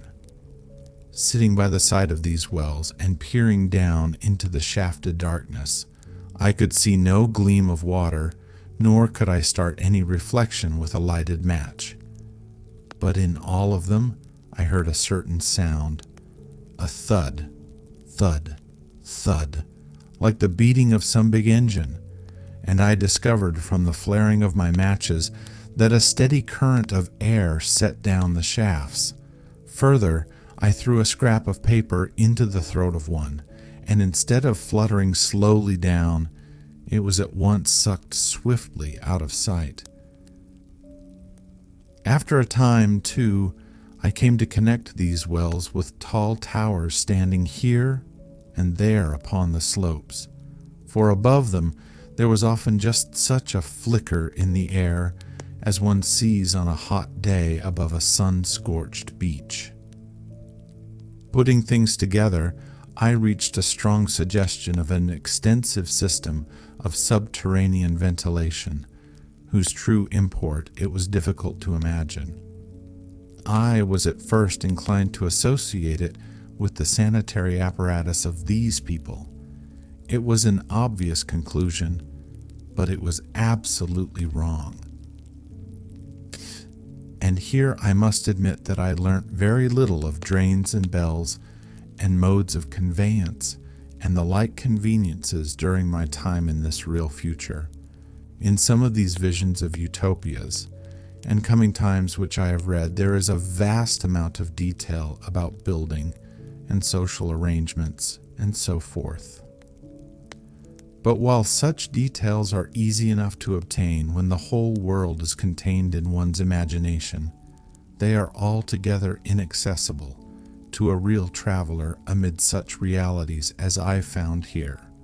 Conceive the tale of London, which a Negro fresh from Central Africa would take back to his tribe.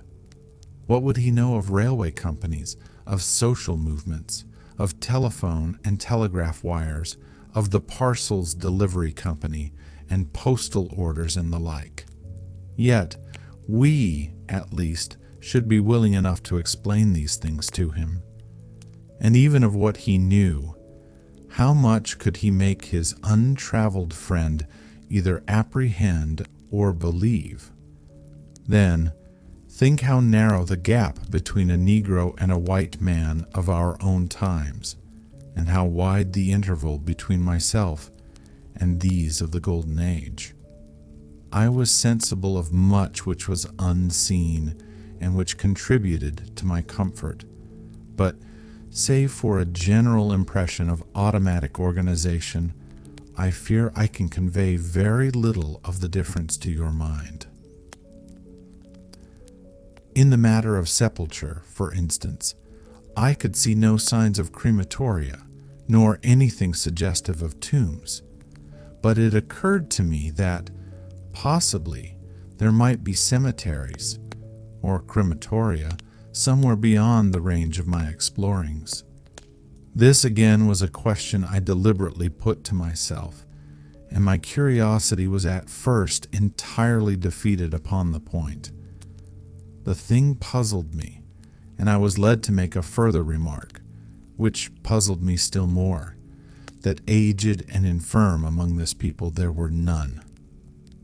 I must confess that my satisfaction with my first theories of an automatic civilization and a decadent humanity did not long endure.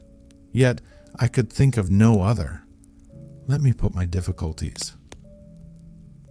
The several big palaces I had explored were mere living places, great dining halls, and sleeping apartments. I could find no machinery, no appliances of any kind, yet these people were clothed in pleasant fabrics that must at times need renewal, and their sandals, though undecorated, were fairly complex specimens of metalwork. Somehow, such things must be made, and the little people displayed no vestige of a creative tendency. There were no shops, no workshops, no sign of importations among them. They spent all their time in playing gently, in bathing in the river, in making love in a half-playful fashion, in eating fruit and sleeping. I could not see how things were kept going. Then again, about the time machine, something, I knew not what, had taken it into the hollow pedestal of the White Sphinx. Why? For the life of me I could not imagine. Those waterless wells, too, those flickering pillars. I felt I lacked a clue. I felt, how shall I put it? Suppose you found an inscription with sentences here and there in excellent plain English, and interpolated therewith others made up of words, of letters even, absolutely unknown to you. Well, on the third day of my visit, that was how the world of 802,701 presented itself to me. That day, too, I made a friend, of a sort. It happened that, as I was watching some of the little people bathing in a shallow, one of them was seized with cramp and began drifting downstream. The main current ran rather swiftly, but not too strongly for even a moderate swimmer. It will give you an idea, therefore, of the strange deficiency in these creatures when I tell you that none made the slightest attempt to rescue the weakly, crying little thing which was drowning before their eyes. When I realized this, I hurriedly slipped off my clothes, and wading in at a point lower down, I caught the poor mite and drew her safe to land. A little rubbing of the limbs soon brought her round, and I had the satisfaction of seeing she was all right before I left her. I had got to such a low estimate of her kind that I did not expect any gratitude from her. In that, however, I was wrong. Certes, this happened in the morning.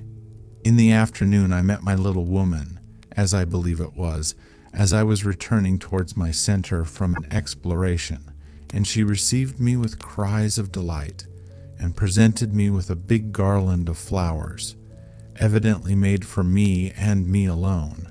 The thing took my imagination. Very possibly I had been feeling desolate. At any rate, I did my best to display my appreciation of the gift. We were soon seated together in a little stone arbor, engaged in conversation, chiefly of smiles. The creature's friendliness affected me exactly as a child's might have done. We passed each other flowers, and she kissed my hands. I did the same to hers. Then I tried talk, and found that her name was Weena, which, though I don't know what it meant, somehow seemed appropriate enough. That was the beginning of a queer friendship which lasted a week, and ended as I will tell you.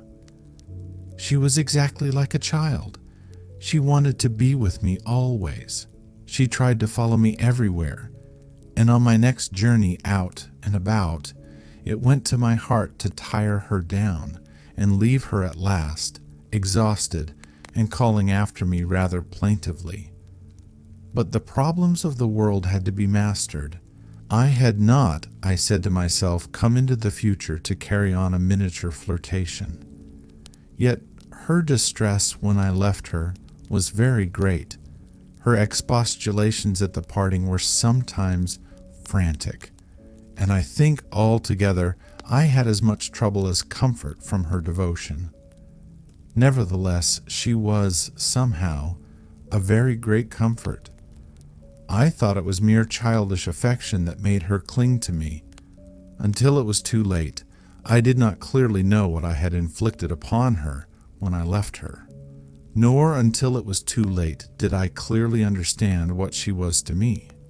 For, by merely seeming fond of me, and showing in her weak, futile way that she cared for me, the little doll of a creature presently gave my return to the neighborhood of the White Sphinx almost the feeling of coming home, and I would watch for her tiny figure of white and gold so soon as I came over the hill.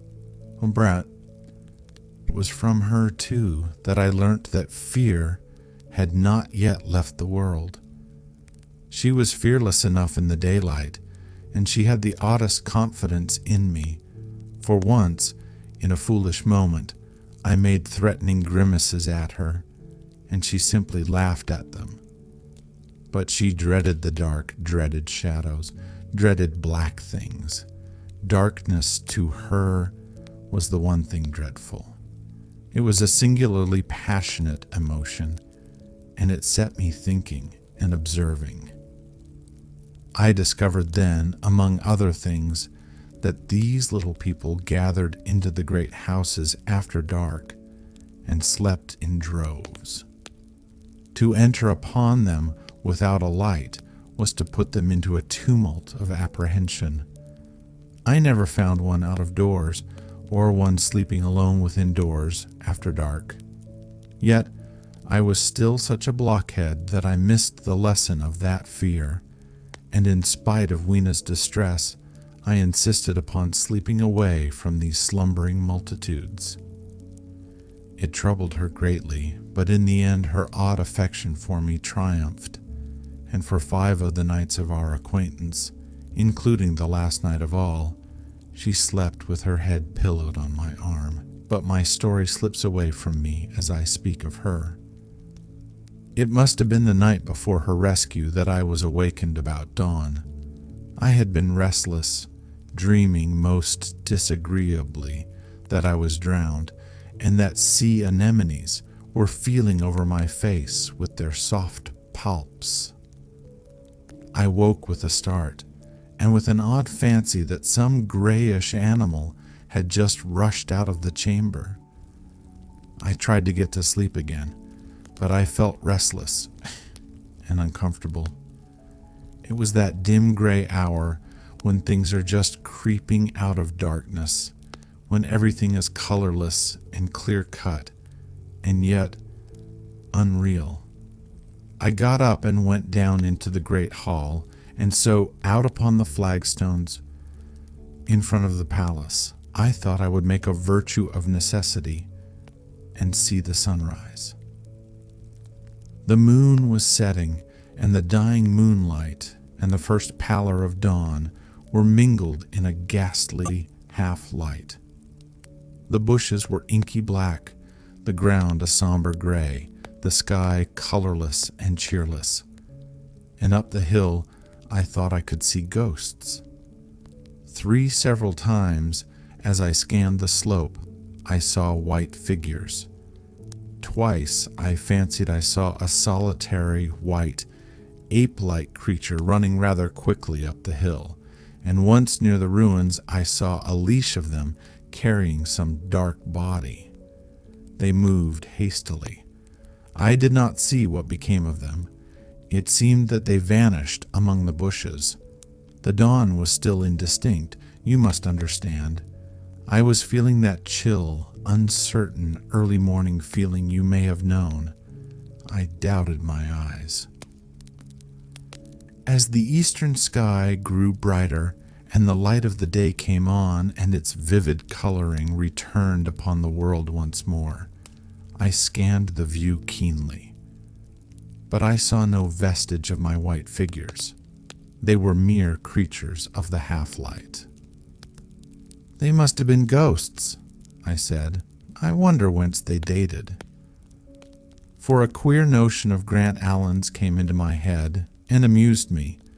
If each generation die and leave ghosts, he argued, the world at last will get overcrowded with them. On that theory, they would have grown innumerable some 800,000 years hence, and it was no great wonder to see 4 at once. But the jest was unsatisfying, and I was thinking of these figures all the morning, until Weena's rescue drove them out of my head. I associated them in some indefinite way with the white animal I had startled in my first passionate search for the time machine. But Weena was a pleasant substitute, yet all the same they were soon destined to take far deadlier possession of my mind. I think I have said how much hotter than our own was the weather of this golden age. I cannot account for it. It may be that the sun was hotter, or the earth nearer the sun. It is usual to assume that the sun will go on cooling steadily in the future, but people, unfamiliar with such speculations as those of the younger Darwin, forget that the planets must ultimately fall back one by one into the parent body. As these catastrophes occur, the sun will blaze with renewed energy, and it may be that some inner planet had suffered this fate. Whatever the reason, the fact remains that the sun was very much hotter than we know it.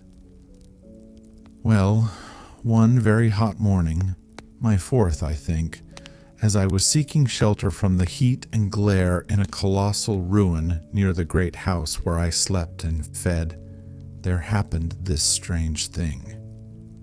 Clambering among these heaps of masonry, I found a narrow gallery whose end and side windows were blocked by fallen masses of stone. By contrast with the brilliancy outside, it seemed at first impenetrably dark to me. I entered it groping, for the change from light to blackness made spots of color swim before me. Suddenly, I halted spellbound. A pair of eyes, luminous by reflection against the daylight without, was watching me out of the darkness. The old instinctive dread of wild beasts came upon me. I clenched my hands and steadfastly looked into the glaring eyeballs. I was afraid to turn. Then the thought of the absolute security in which humanity appeared to be living came to my mind. And then I remembered that strange terror of the dark. Overcoming my fear to some extent, I advanced a step and spoke. I will admit that my voice was harsh and ill-controlled. I put out my hand and touched something soft. At once the eyes darted sideways, and something white ran past me. I turned with my heart in my mouth and saw a queer little ape-like figure, its head held down in a peculiar manner, running across the sunlit space behind me. It blundered against a block of granite, staggered aside, and in a moment was hidden in a black shadow beneath another pile of ruined masonry. My impression of it is, of course, imperfect, but I know it was a dull white and had strange, large, grayish red eyes. Also, that there was flaxen hair on its head and down its back. But, as I say, it went too fast for me to see distinctly. I cannot even say whether it ran on all fours, or only with its forearms held very low. After an instant's pause, I followed it into the second heap of ruins. I could not find it at first, but after a time in the profound obscurity, I came upon one of those round, well-like openings of which I have told you, half closed by a fallen pillar. A sudden thought came to me. Could this thing have vanished down the shaft? I lit a match, and looking down, I saw a small, white, moving creature with large, bright eyes which regarded me steadfastly as it retreated. It made me shudder. It was so like a human spider. It was clambering down the wall, and now I saw for the first time a number of metal foot and hand rests forming a kind of ladder down the shaft. Then the light burned my fingers and fell out of my hand, going out as it dropped, and when I had lit another, the little monster had disappeared. I do not know how long I sat peering down that well. It was not for some time that I could succeed in persuading myself that the thing I had seen was human.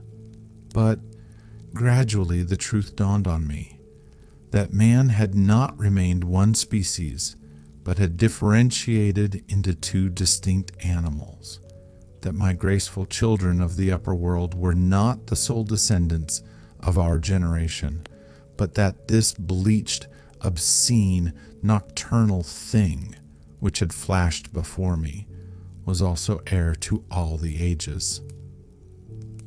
I thought of the flickering pillars and of my theory of an underground ventilation. I began to suspect their true import. And what, I wondered, was this lemur doing in my scheme of a perfectly balanced organization? How was it related to the indolent serenity of the beautiful overworlders? And what was hidden down there at the foot of that shaft?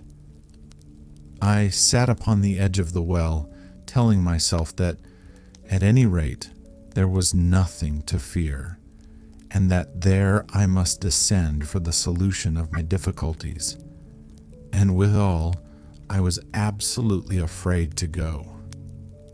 As I hesitated, two of the beautiful upper world people came running in their amorous sport across the daylight in the shadow. The male pursued the female, flinging flowers at her as he ran. They seemed distressed to find me, my arm against the overturned pillar, peering down the well. Apparently it was considered bad form to remark these apertures, for when I pointed to this one and tried to frame a question about it in their tongue, they were still more visibly distressed and turned away. But they were interested by my matches, and I struck some to amuse them. I tried them again about the well, and again I failed. So presently I left them, meaning to go back to Weena and see what I could get from her. But my mind was already in revolution. My guesses and impressions were slipping and sliding to a new adjustment. I had now a clue to the import of these wells, to the ventilating towers, to the mystery of the ghosts, to say nothing of a hint at the meaning of the bronze gates and the fate of the time machine. And very vaguely there came a suggestion towards the solution of the economic problem that had puzzled me. Here was the new view. Plainly, this second species of man was subterranean. There were three circumstances in particular which made me think that its rare emergence above ground was the outcome of a long-continued underground habit. In the first place, there was the bleached look common in most animals that live largely in the dark, the white fish of the Kentucky caves, for instance. Then, those large eyes with that capacity for reflecting light are common features of nocturnal things. Witness the owl and the cat. And last of all, that evident confusion in the sunshine, that hasty yet fumbling awkward flight towards dark shadow, and that peculiar carriage of the head while in the light, all reinforced the theory of an extreme sensitiveness of the retina. Beneath my feet, then, the earth must be tunneled enormously, and these tunnelings were the habitat of the new race. The presence of ventilating shafts and wells along the hill slopes, everywhere, in fact, except along the river valley, showed how universal were its ramifications. What so natural, then, as to assume that it was in this artificial underworld that such work as was necessary to the comfort of the daylight race was done? The notion was so plausible that I at once accepted it, and went on to assume the how of this splitting of the human species. I dare say you will anticipate the shape of my theory, though for myself I very soon felt that it fell far short of the truth. At first, proceeding from the problems of our own age, it seemed clear as daylight to me that the gradual widening of the present, merely temporary and social difference between the capitalist and the laborer was the key to the whole position. No doubt it will seem grotesque enough to you, and wildly incredible, and yet even now there are existing circumstances to point that way. There is a tendency to utilize underground space for the less ornamental purposes of civilization. There is the Metropolitan Railway in London, for instance. There are new electric railways. There are subways.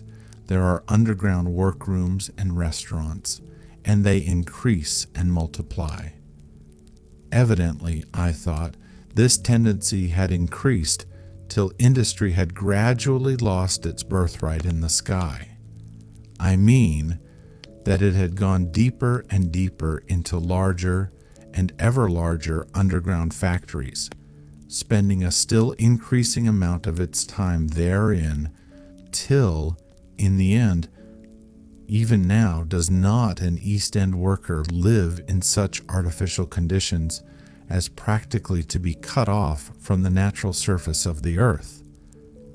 Again, the exclusive tendency of richer people, due, no doubt, to the increasing refinement of their education, and the widening gulf between them and the rude violence of the poor, is already leading to the closing, in their interest, of considerable portions of the surface of the land. About London, for instance, perhaps half the prettier country is shut in against intrusion. And this same widening gulf, which is due to the length and expense of the higher educational process, and the increased facilities for, and temptations towards refined habits on the part of the rich, will make that exchange between class and class, that promotion by intermarriage, which at present retards the splitting of our species along lines of social stratification, less and less frequent. So in the end, above ground you must have the haves, pursuing pleasure and comfort and beauty, and below ground the have-nots, the workers getting continually adapted to the conditions of their labor. Once they were there, they would no doubt have to pay rent, and not a little of it, for the ventilation of their caverns, and if they refused, they would starve or be suffocated for arrears. Such of them as were so constituted as to be miserable and rebellious would die, and in the end, the balance being permanent, the survivors would become as well adapted to the conditions of underground life and as happy in their way as the overworld people were to theirs. As it seemed to me, the refined beauty and the etiolated pallor followed naturally enough. The great triumph of humanity I had dreamed of took a different shape in my mind. It had been no such triumph of moral education and general cooperation as I had imagined.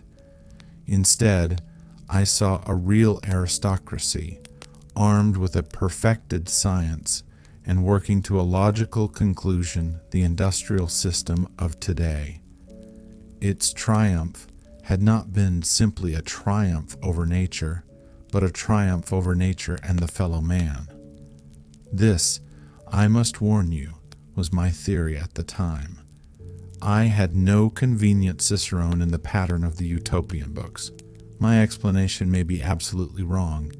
I still think it is the most plausible one. But even on this supposition, the balanced civilization that was at last attained must have long since passed its zenith, and was now far fallen into decay. The too perfect security of the overworlders had led them to a slow movement of degeneration, to a general dwindling in size, strength, and intelligence. That I could see clearly enough already. What had happened to the undergrounders I did not yet suspect, but from what I had seen of the Morlocks, that by the by was the name by which these creatures were called, I could imagine that the modification of the human type was even far more profound than among the Eloi, the beautiful race that I already knew. Then came troublesome doubts. Why had the Morlocks taken my time machine? For I felt sure it was they who had taken it.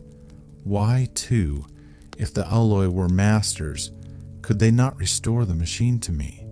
And why were they so terribly afraid of the dark?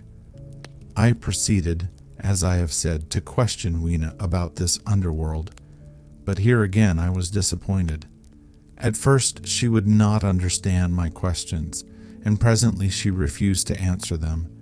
She shivered as though the topic was unendurable, and when I pressed her, perhaps a little harshly, she burst into tears. They were the only tears, except my own, I ever saw in that golden age. When I saw them, I ceased abruptly to trouble about the Morlocks, and was only concerned in banishing these signs of her human inheritance from Weena's eyes. And very soon she was smiling and clapping her hands, while I solemnly burnt a match. The Morlocks. It may seem odd to you, but it was 2 days before I could follow up the newfound clue in what was manifestly the proper way.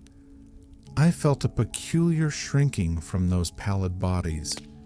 They were just the half-bleached color of the worms and things one sees preserved in spirit in a zoological museum.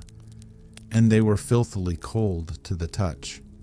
Probably my shrinking was largely due to the sympathetic influence of the Eloi, whose disgust of the Morlocks I now began to appreciate.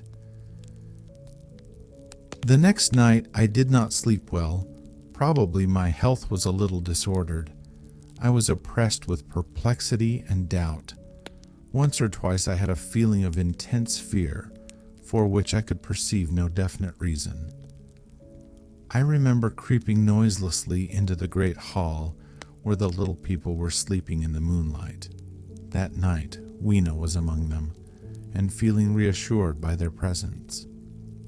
It occurred to me even then that in the course of a few days the moon must pass through its last quarter, and the nights grow dark, when the appearances of these unpleasant creatures from below, these whitened lemurs, this new vermin that had replaced the old, might be more abundant. And on both these days I had the restless feeling of one who shirks an inevitable duty. I felt assured that the time machine was only to be recovered by boldly penetrating these mysteries of underground. Yet I could not face the mystery. If only I had had a companion, it would have been different. But I was so horribly alone, and even to clamber down into the darkness of the well appalled me.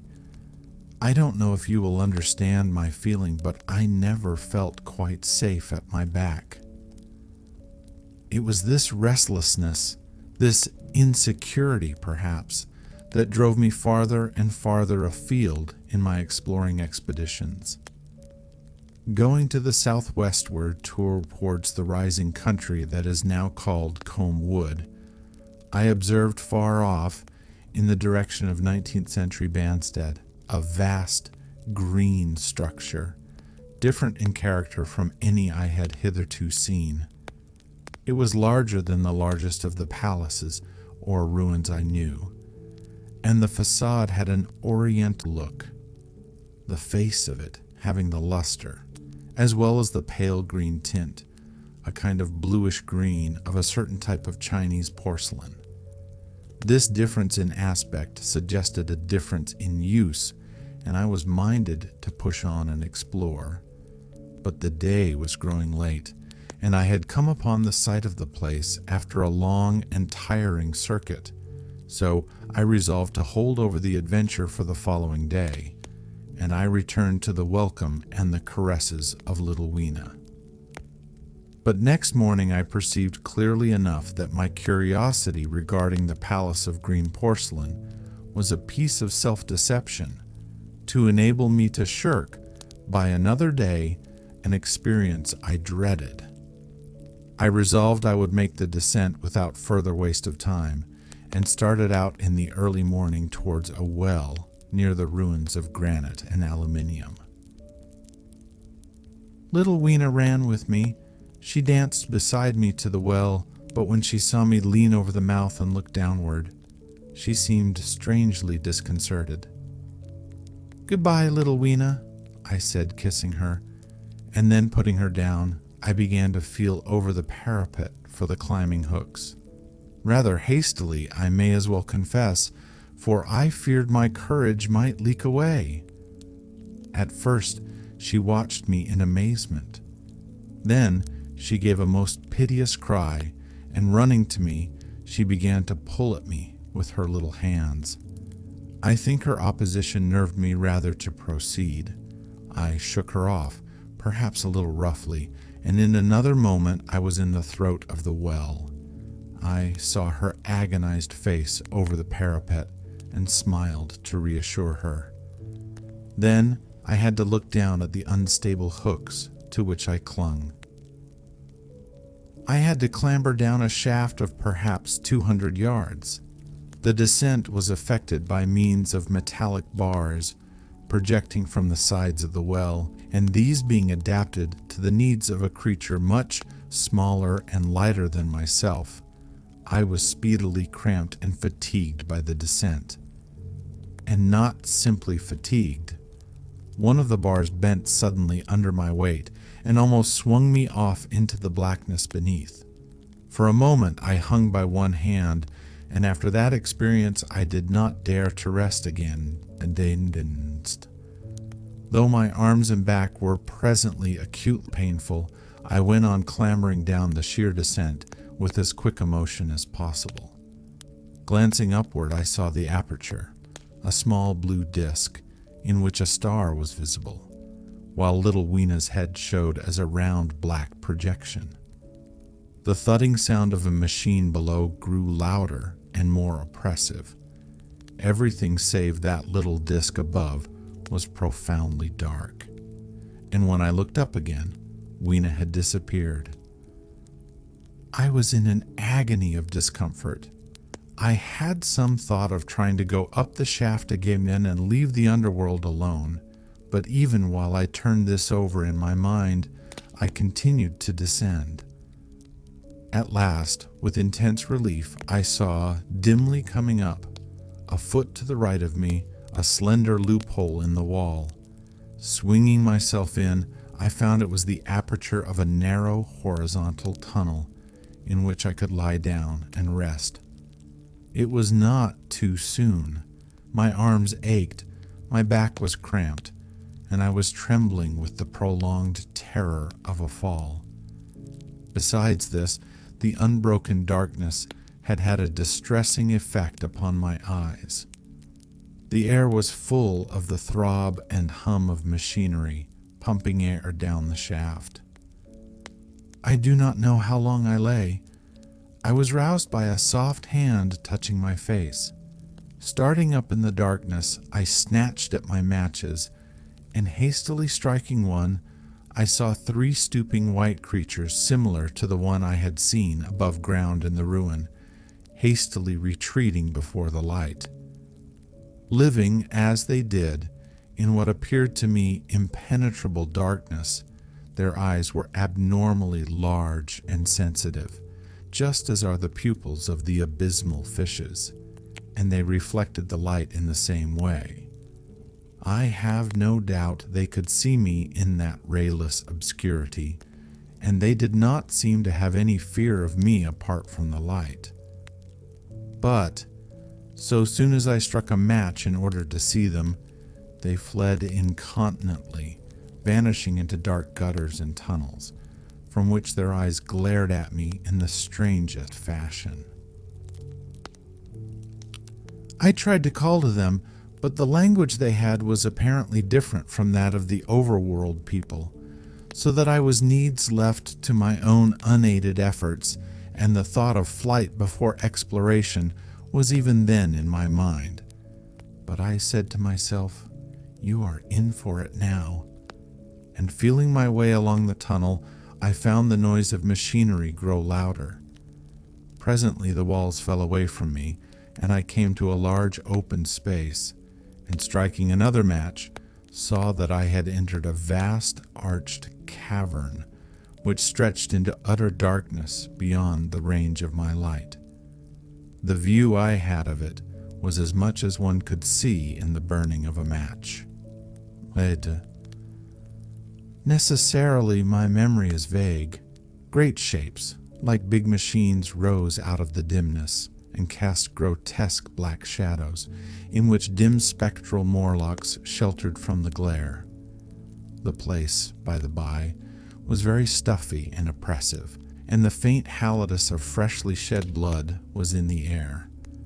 Some way down the central vista was a little table of white metal laid with what seemed a meal. The Morlocks, at any rate, were carnivorous. Even at the time, I remember wondering what large animal could have survived to furnish the red joint I saw. It was all very indistinct. The heavy smell, the big, unmeaning shapes, the obscene figures lurking in the shadows, and only waiting for the darkness to come at me again. Then the match burnt down and stung my fingers and fell, a wriggling red spot in the blackness. I have thought since how particularly ill-equipped I was for such an experience. When I had started with the time machine, I had started with the absurd assumption that the men of the future would certainly be infinitely ahead of ourselves in all their appliances. I had come without arms, without medicine, without anything to smoke. At times I missed tobacco frightfully, even without enough matches. If only I had thought of a Kodak, I could have flashed that glimpse of the underworld in a second and examined it at leisure. But, as it was, I stood there with only the weapons and the powers that nature had endowed me with: hands, feet, and teeth. These and 4 safety matches that still remained to me. Lan, I was afraid to push my way in among all this machinery in the dark, and it was only with my last glimpse of light I discovered that my store of matches had run low. It had never occurred to me until that moment that there was any need to economize them, and I had wasted almost half the box in astonishing the overworlders, to whom fire was a novelty. Now, as I say, I had 4 left, and while I stood in the dark, a hand touched mine. Lank fingers came feeling over my face, and I was sensible of a peculiar, unpleasant odor. I fancied I heard the breathing of a crowd of those dreadful little beings about me. I felt the box of matches in my hand being gently disengaged, and other hands behind me plucking at my clothing. The sense of these unseen creatures examining me was indescribably unpleasant. The sudden realization of my ignorance of their ways of thinking and doing came home to me very vividly in the darkness. I shouted at them as loudly as I could. They started away, and then I could feel them approaching me again. They clutched at me more boldly, whispering odd sounds to each other. I shivered violently and shouted again, rather discordantly. This time they were not so seriously alarmed, and they made a queer laughing noise as they came back at me. I will confess I was horribly frightened. I determined to strike another match and escape under the protection of its glare. I did so, and eking out the flicker with a scrap of paper from my pocket, I made good my retreat to the narrow tunnel. But I had scarce entered this when my light was blown out, and in the blackness I could hear the Morlocks rustling like wind among leaves and pattering like the rain as they hurried after me. In a moment I was clutched by several hands, and there was no mistaking that they were trying to haul me back. I struck another light and waved it in their dazzled faces. You can scarce imagine how nauseatingly inhuman they looked, those pale, chinless faces and great, lidless, pinkish-gray eyes, as they stared in their blindness and bewilderment. But I did not stay to look, I promise you. I retreated again, and when my second match had ended, I struck my third. It had almost burnt through when I reached the opening into the shaft. I lay down on the edge, for the throb of the great pump below made me giddy. Then I felt sideways for the projecting hooks, and as I did so, my feet were grasped from behind, and I was violently tugged backward. I lit my last match, and it incontinently went out. But I had my hand on the climbing bars now, and kicking violently, I disengaged myself from the clutches of the Morlocks, and was speedily clambering up the shaft, while they stayed peering and blinking up at me, all but one little wretch who followed me for some way, and well-nigh secured my boot as a trophy. That climb seemed interminable to me. With the last 20 or 30 feet of it, a deadly nausea came upon me. I had the greatest difficulty in keeping my hold. The last few yards was a frightful struggle against this faintness.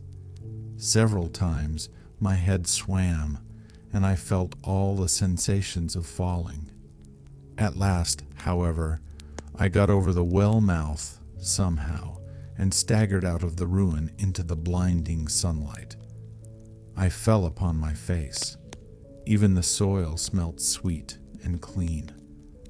Then I remember Weena kissing my hands and ears and the voices of others among the Eloi.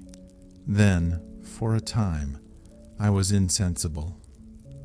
When night came, now, indeed, I seemed in a worse case than before. Hitherto, except during my night's anguish at the loss of the time machine, I had felt a sustaining hope of ultimate escape, but that hope was staggered by these new discoveries. Hitherto, I had merely thought myself impeded by the childish simplicity of the little people, and by some unknown forces which I had only to understand to overcome. But there was an altogether new element in the sickening quality of the Morlocks, a something inhuman and malign.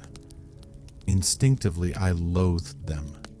Before, I had felt as a man might feel who had fallen into a pit. My concern was with the pit and how to get out of it. Now I felt like a beast in a trap whose enemy would come upon him soon. The enemy I dreaded may surprise you. It was the darkness of the new moon. Weena had put this into my head by some at first incomprehensible remarks about the dark nights. It was not now such a very difficult problem to guess what the coming dark nights might mean. The moon was on the wane. Each night there was a longer interval of darkness. And I now understood to some slight degree at least the reason of the fear of the little upper world people for the dark. I wondered vaguely what foul villainy it might be that the Morlocks did under the new moon. I felt pretty sure now that my second hypothesis was all wrong. The upper world people might once have been the favored aristocracy, and the Morlocks their mechanical servants. But that had long since passed away. The two species that had resulted from the evolution of man were sliding down towards, or had already arrived at, an altogether new relationship. The Eloi, like the Carlovingian kings, had decayed to a mere beautiful futility. They still possessed the earth on sufferance, since the Morlocks, subterranean for innumerable generations, had come at last to find the daylit surface intolerable. And the Morlocks made their garments, I inferred, and maintained them in their habitual needs, perhaps through the survival of an old habit of service. They did it as a standing horse paws with his foot, or as a man enjoys killing animals in sport, because ancient and departed necessities had impressed it on the organism. But, clearly, the old order was already in part reversed. The nemesis of the delicate ones was creeping on apace. Ages ago, thousands of generations ago, man had thrust his brother man out of the ease and the sunshine. And now that brother was coming back, changed. Already the Eloi had begun to learn one old lesson anew. They were becoming reacquainted with fear. And suddenly there came into my head the memory of the meat I had seen in the underworld. It seemed odd how it floated into my mind, not stirred up, as it were, by the current of my meditations, but coming in almost like a question from outside. I tried to recall the form of it. I had a vague sense of something familiar, but I could not tell what it was at the time. Still, however helpless the little people in the presence of their mysterious fear, I was differently constituted. I came out of this age of ours, this ripe prime of the human race, when fear does not paralyze, and mystery has lost its terrors. I at least would defend myself. Without further delay, I determined to make myself arms and a fastness where I might sleep. With that refuge as a base, I could face this strange world with some of that confidence I had lost in realizing to what creatures, night by night, I lay exposed. I felt I could never sleep again until my bed was secure from them. I shuddered with horror to think how they must already have examined me. I wandered during the afternoon along the valley of the Thames, but found nothing that commended itself to my mind as inaccessible.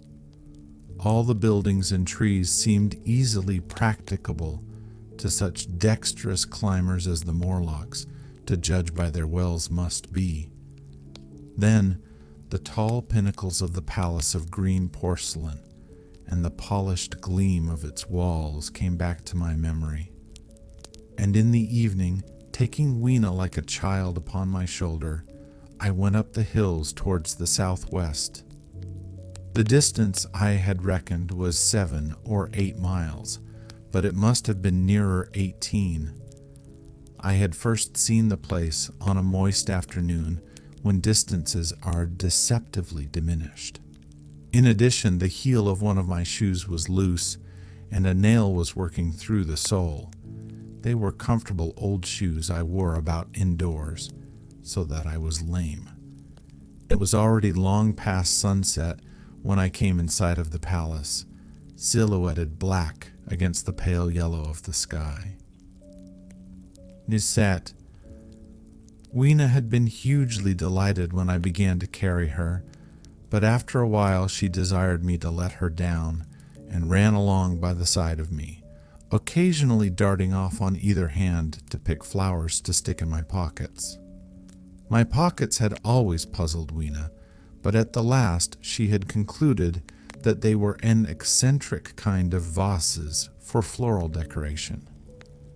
At least she utilized them for that purpose. And that reminds me, in changing my jacket I found... The time traveler paused, put his hand into his pocket, and silently placed 2 withered flowers, not unlike very large white mallows, upon the little table. Then he resumed his narrative.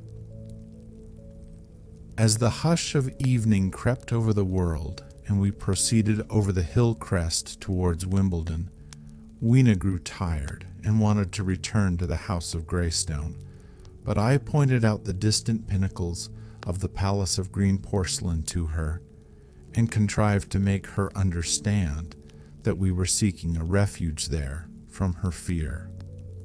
You know that great pause that comes upon things before the dusk. Even the breeze stops in the trees. To me, there is always an air of expectation about that evening stillness.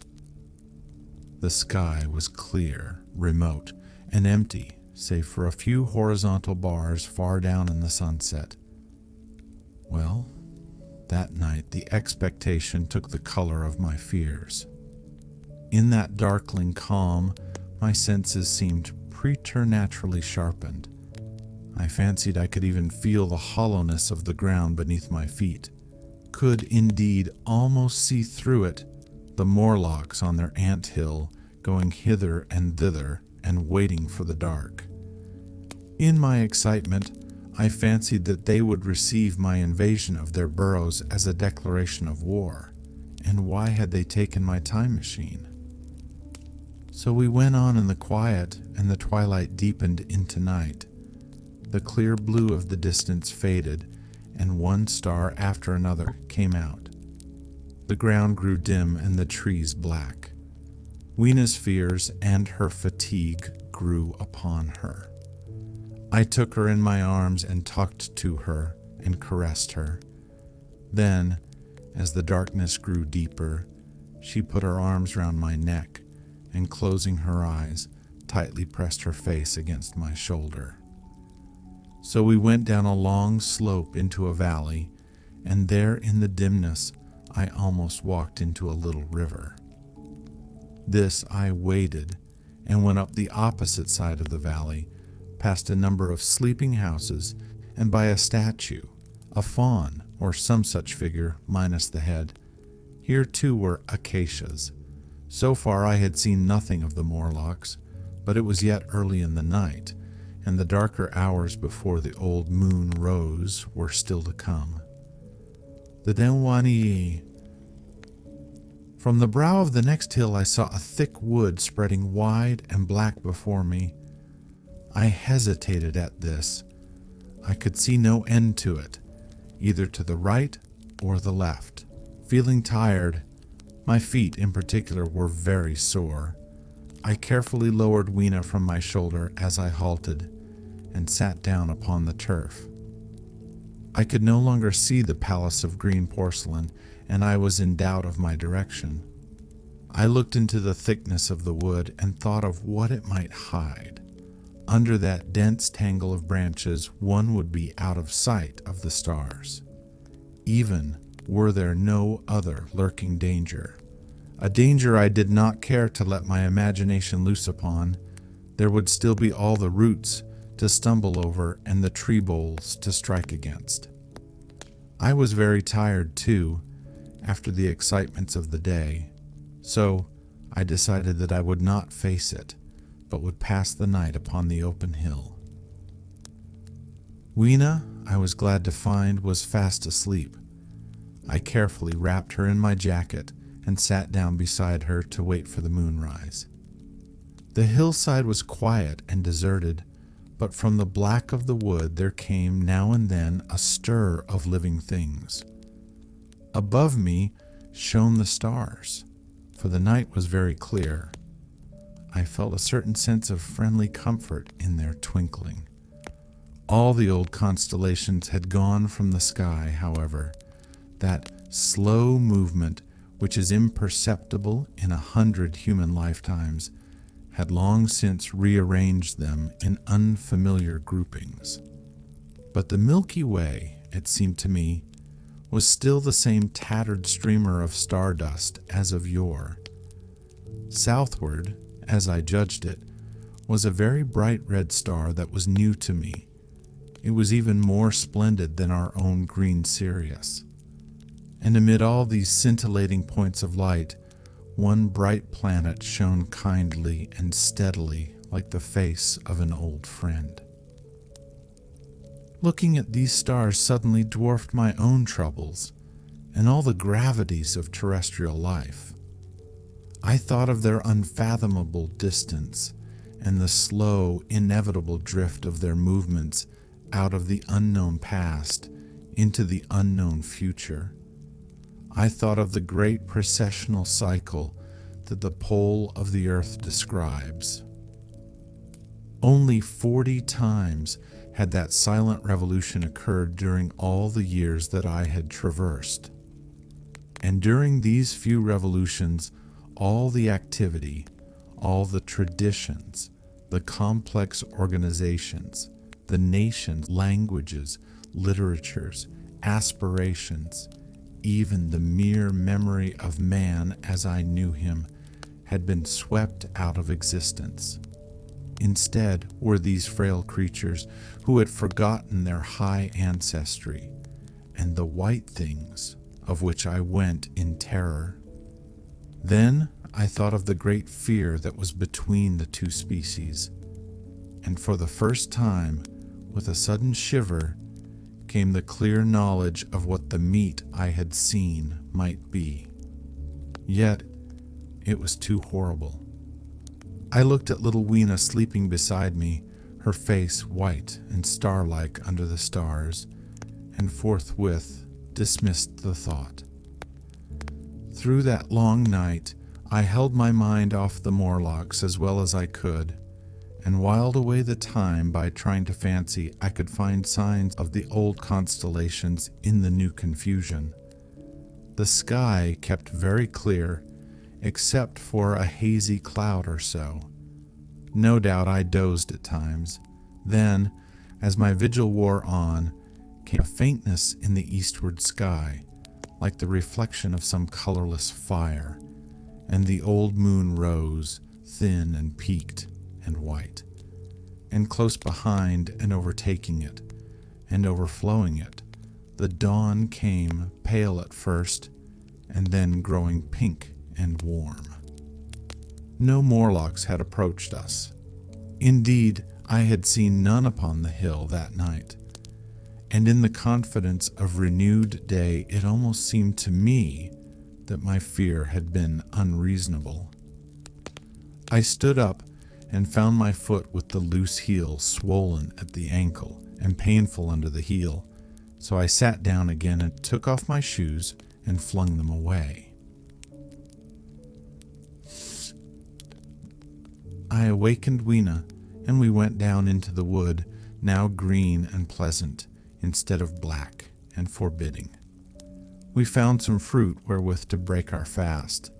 We soon met others of the dainty ones, laughing and dancing in the sunlight, as though there was no such thing in nature as the night.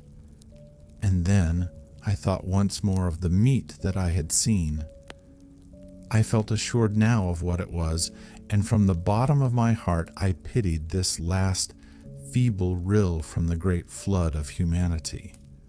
Clearly, at some time in the long ago of human decay, the Morlocks' food had run short. Possibly they had lived on rats and such like vermin. Even now, man is far less discriminating and exclusive in his food than he was, far less than any monkey.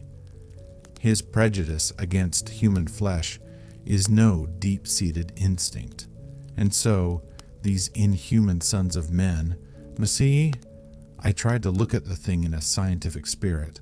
After all, they were less human and more remote than our cannibal ancestors of 3,000 or 4,000 years ago, and the intelligence that would have made this state of things a torment had gone. Why should I trouble myself? These Eloi were mere fatted cattle, which the ant-like Morlocks preserved and preyed upon, probably saw to the breeding of, and there was Weena dancing at my side.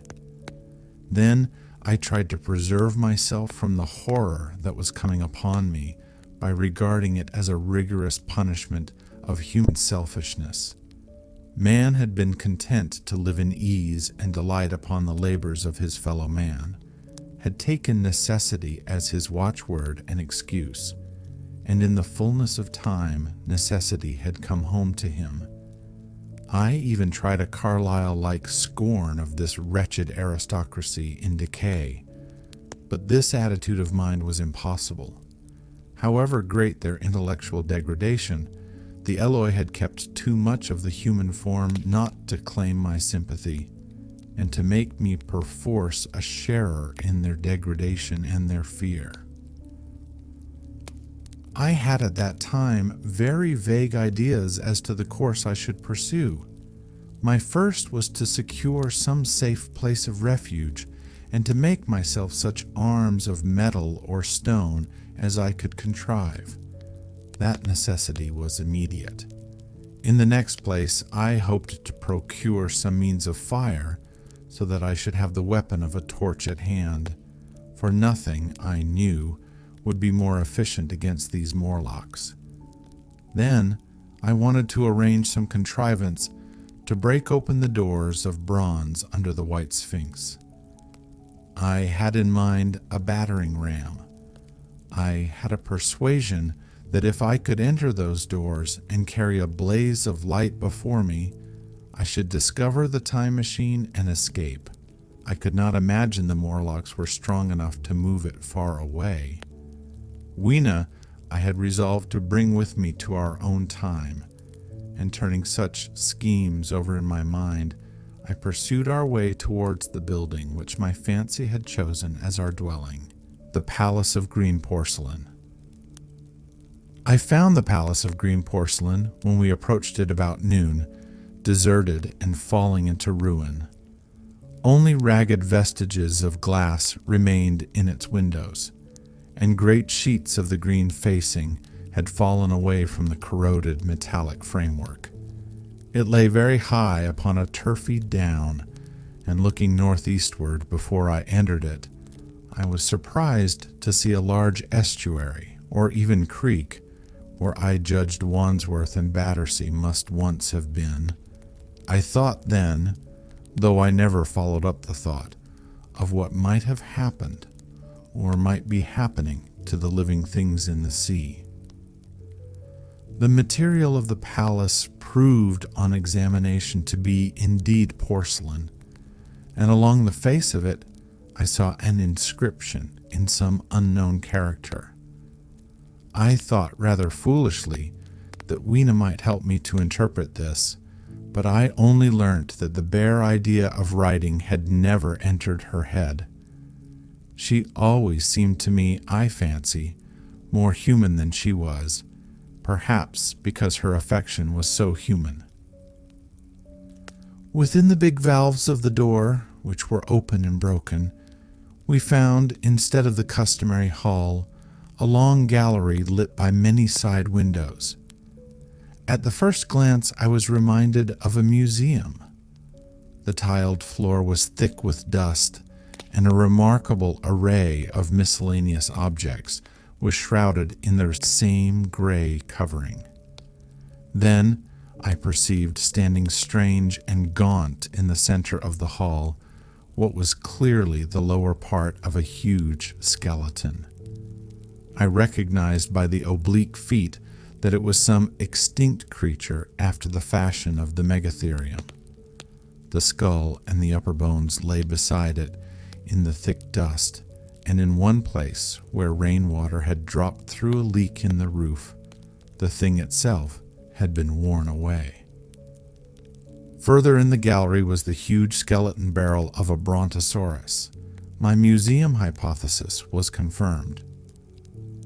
Going towards the side, I found what appeared to be sloping shelves, and clearing away the thick dust, I found the old familiar glass cases of our own time. But they must have been airtight, to judge from the fair preservation of some of their contents. Clearly we stood among the ruins of some latter-day South Kensington. Here, apparently, was the paleontological section, and a very splendid array of fossils it must have been, though the inevitable process of decay that had been staved off for a time and had, through the extinction of bacteria and fungi, lost 99 hundredths of its force, was nevertheless with extreme sureness, if with extreme slowness, at work again upon all its treasures. Here and there I found traces of the little people in the shape of rare fossils broken to pieces or threaded in strings upon reeds, and the cases had in some instances been bodily removed by the Morlocks, as I judged. The place was very silent. The thick dust deadened our footsteps.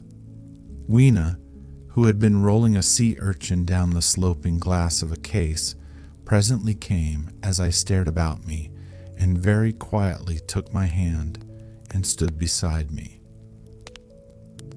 And at first I was so much surprised by this ancient monument of an intellectual age that I gave no thought to the possibilities it presented. Even my preoccupation about the time machine receded a little from my mind. To judge from the size of the place, this palace of green porcelain had a great deal more in it than a gallery of paleontology, possibly historical galleries. It might be even a library. To me, at least in my present circumstances, these would be vastly more interesting than this spectacle of old-time geology in decay. Exploring, I found another short gallery running transversely to the first.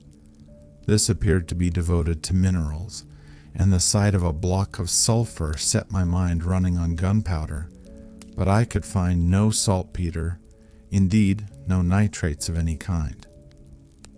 Doubtless they had deliquesced ages ago, yet the sulfur hung in my mind and set up a train of thinking.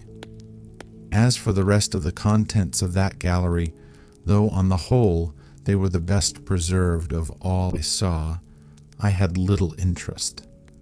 I am no specialist in mineralogy, and I went on down a very ruinous aisle running parallel to the first hall I had entered.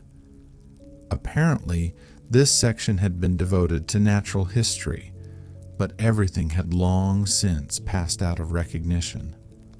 A few shriveled and blackened vestiges of what had once been stuffed animals, desiccated mummies in jars that had once held spirit, a brown dust of departed plants.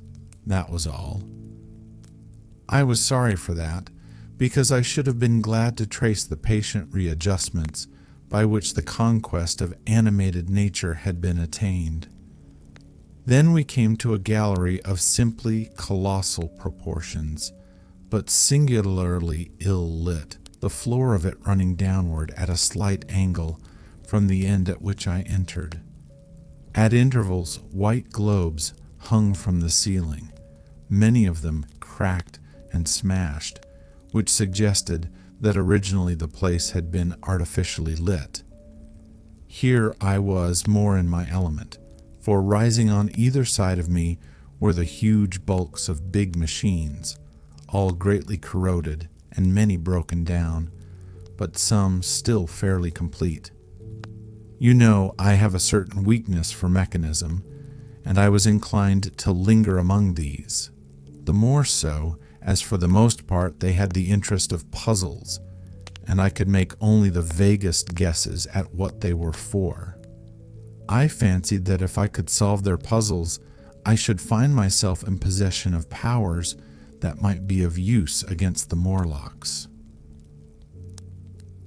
Suddenly, Weena came very close to my side, so suddenly that she startled me. Had it not been for her, I do not think I should have noticed that the floor of the gallery sloped at all. Footnote: it may be, of course, that the floor did not slope, but that the museum was built into the side of a hill. E.d.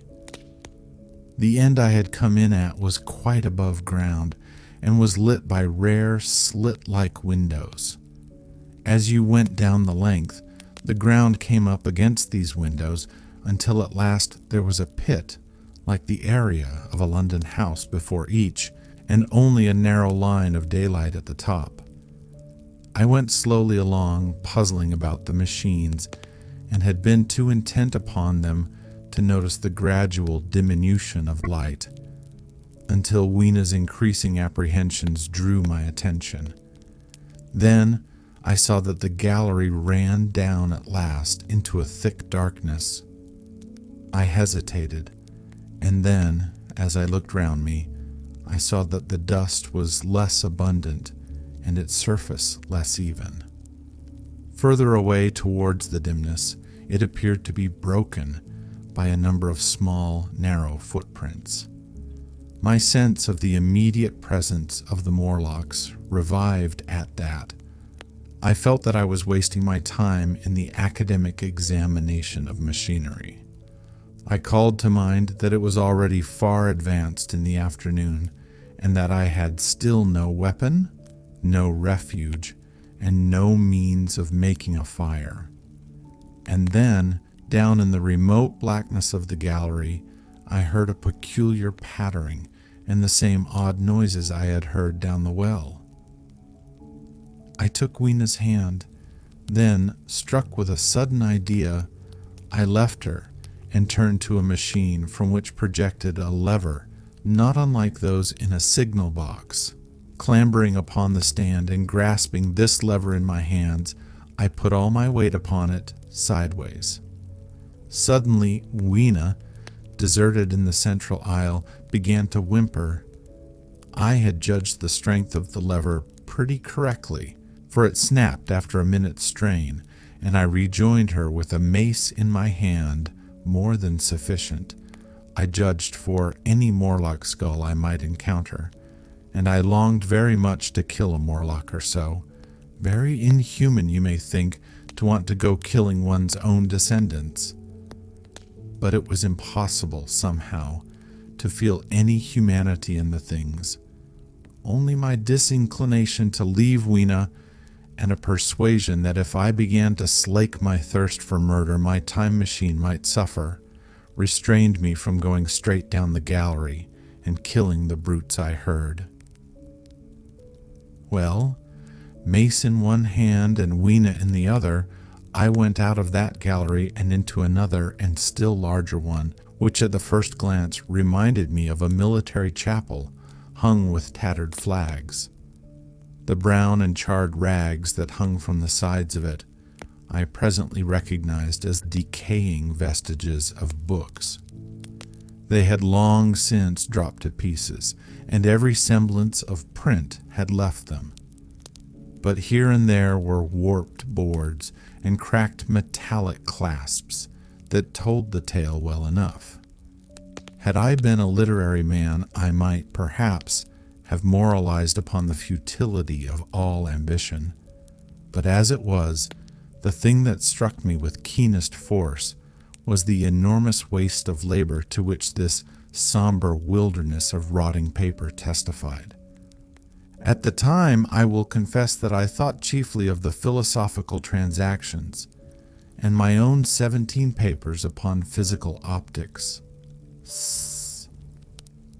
Then, going up a broad staircase, we came to what may once have been a gallery of technical chemistry, and here I had not a little hope of useful discoveries. Except at one end where the roof had collapsed, this gallery was well preserved. I went eagerly to every unbroken case, and at last, in one of the really airtight cases, I found a box of matches. Very eagerly I tried them. They were perfectly good. They were not even damp. I turned to Weena. "Dance!" I cried to her in her own tongue. For now I had a weapon indeed against the horrible creatures we feared. And so, in that derelict museum, upon the thick soft carpeting of dust, to Weena's huge delight, I solemnly performed a kind of composite dance, whistling the Land of the Leal as cheerfully as I could. In part it was a modest can-can, in part a step dance, in part a skirt dance, so far as my tailcoat permitted, and in part original, for I am naturally inventive, as you know. Now, I still think that for this box of matches to have escaped the wear of time for immemorial years was a most strange. As for me, it was a most fortunate thing. Yet, oddly enough, I found a far unlikelier substance, and that was camphor. I found it in a sealed jar that, by chance I suppose, had been really hermetically sealed. I fancied at first that it was paraffin wax and smashed the glass accordingly. But the odor of camphor was unmistakable. In the universal decay, this volatile substance had chanced to survive, perhaps through many thousands of centuries. It reminded me of a sepia painting I had once seen done from the ink of a fossil belemnite that must have perished and become fossilized millions of years ago. I was about to throw it away, but I remembered that it was inflammable and burnt with a good bright flame, was in fact an excellent candle, and I put it in my pocket. I found no explosives, however, nor any means of breaking down the bronze doors. As yet, my iron crowbar was the most helpful thing I had chanced upon. Nevertheless, I left that gallery greatly elated. I cannot tell you all the story of that long afternoon. It would require a great effort of memory to recall my explorations in at all the proper order. I remember a long gallery of rusting stands of arms, and how I hesitated between my crowbar and a hatchet or a sword. I could not carry both, however, and my bar of iron promised best against the bronze gates. There were numbers of guns, pistols, and rifles. The most were masses of rust, but many were of some new metal and still fairly sound. but any cartridges or powder there may once have been had rotted into dust. One corner I saw was charred and shattered, perhaps, I thought, by an explosion among the specimens. In another place was a vast array of idols, Polynesian, Mexican, Grecian, Phoenician, every country on earth, I should think. And here, yielding to an irresistible impulse, I wrote my name upon the nose of a Stia-type monster from South America that particularly took my fancy. As the evening drew on, my interest waned. I went through gallery after gallery, dusty, silent, often ruinous, the exhibits sometimes mere heaps of rust and lignite, sometimes fresher. In one place I suddenly found myself near the model of a tin mine, and then by the merest accident I discovered in an airtight case 2 dynamite cartridges. I shouted "Eureka!" and smashed the case with joy. Then came a doubt. I hesitated. Then, selecting a little side gallery, I made my essay.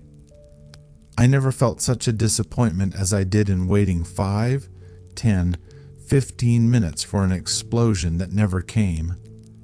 Of course, the things were dummies, as I might have guessed from their presence. I really believe that had they not been so, I should have rushed off incontinently and blown sphinx, bronze doors, and as it proved, my chances of finding the time machine altogether into non-existence. It was after that, I think, that we came to a little open court within the palace. It was turfed and had 3 fruit trees, so we rested and refreshed ourselves. Toward sunset, I began to consider our position. Night was creeping upon us, and my inaccessible hiding place had still to be found. But that troubled me very little now. I had in my possession a thing that was, perhaps, the best of all defenses against the Morlocks. I had matches. I had the camphor in my pocket, too, if a blaze were needed. It seemed to me that the best thing we could do would be to pass the night in the open, protected by a fire. In the morning there was the getting of the time machine. Towards that, as yet, I had only my iron mace. But now, with my growing knowledge, I felt very differently towards those bronze doors. Up to this, I had refrained from forcing them, largely because of the mystery on the other side. They had never impressed me as being very strong, and I hoped to find my bar of iron not altogether inadequate for the work. In the darkness, we emerged from the palace while the sun was still, in part, above the horizon. I was determined to reach the White Sphinx early the next morning, and ere the dusk I purposed pushing through the woods that had stopped me on the previous journey. My plan was to go as far as possible that night, and then, building a fire, to sleep in the protection of its glare. Accordingly, as we went along, I gathered any sticks or dried grass I saw, and presently had my arms full of such litter. Thus loaded, our progress was slower than I had anticipated, and besides, Weena was tired, and I also began to suffer from sleepiness too, so that it was full night before we reached the wood. Upon the shrubby hill of its edge, Weena would have stopped, fearing the darkness before us, but a singular sense of impending calamity that should indeed have served me as a warning drove me onward.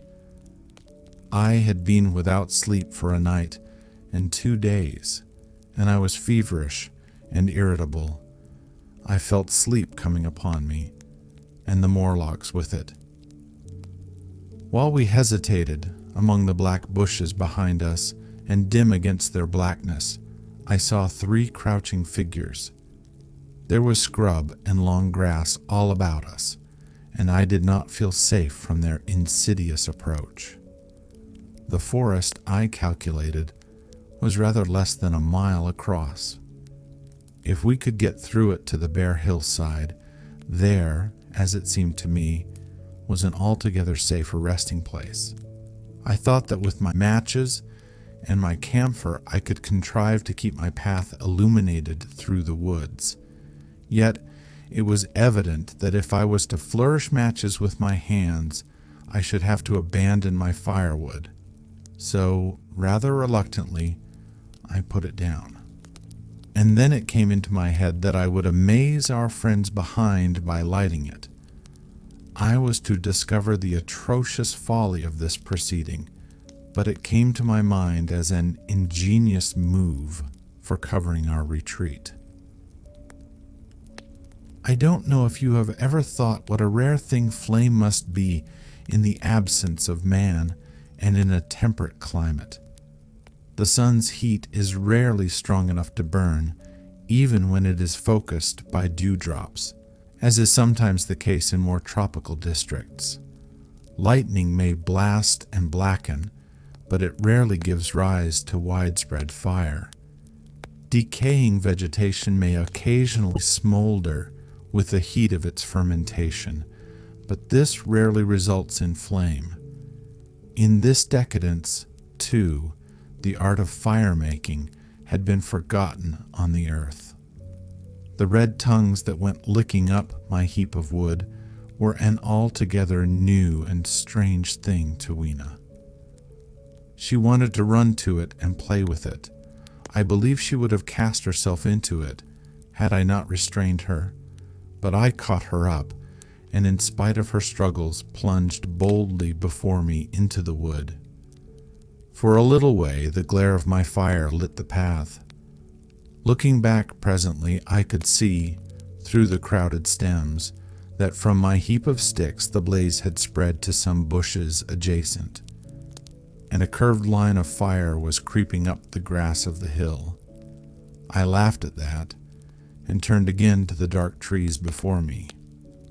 It was very black, and Weena clung to me convulsively, but there was still, as my eyes grew accustomed to the darkness, sufficient light for me to avoid the stems.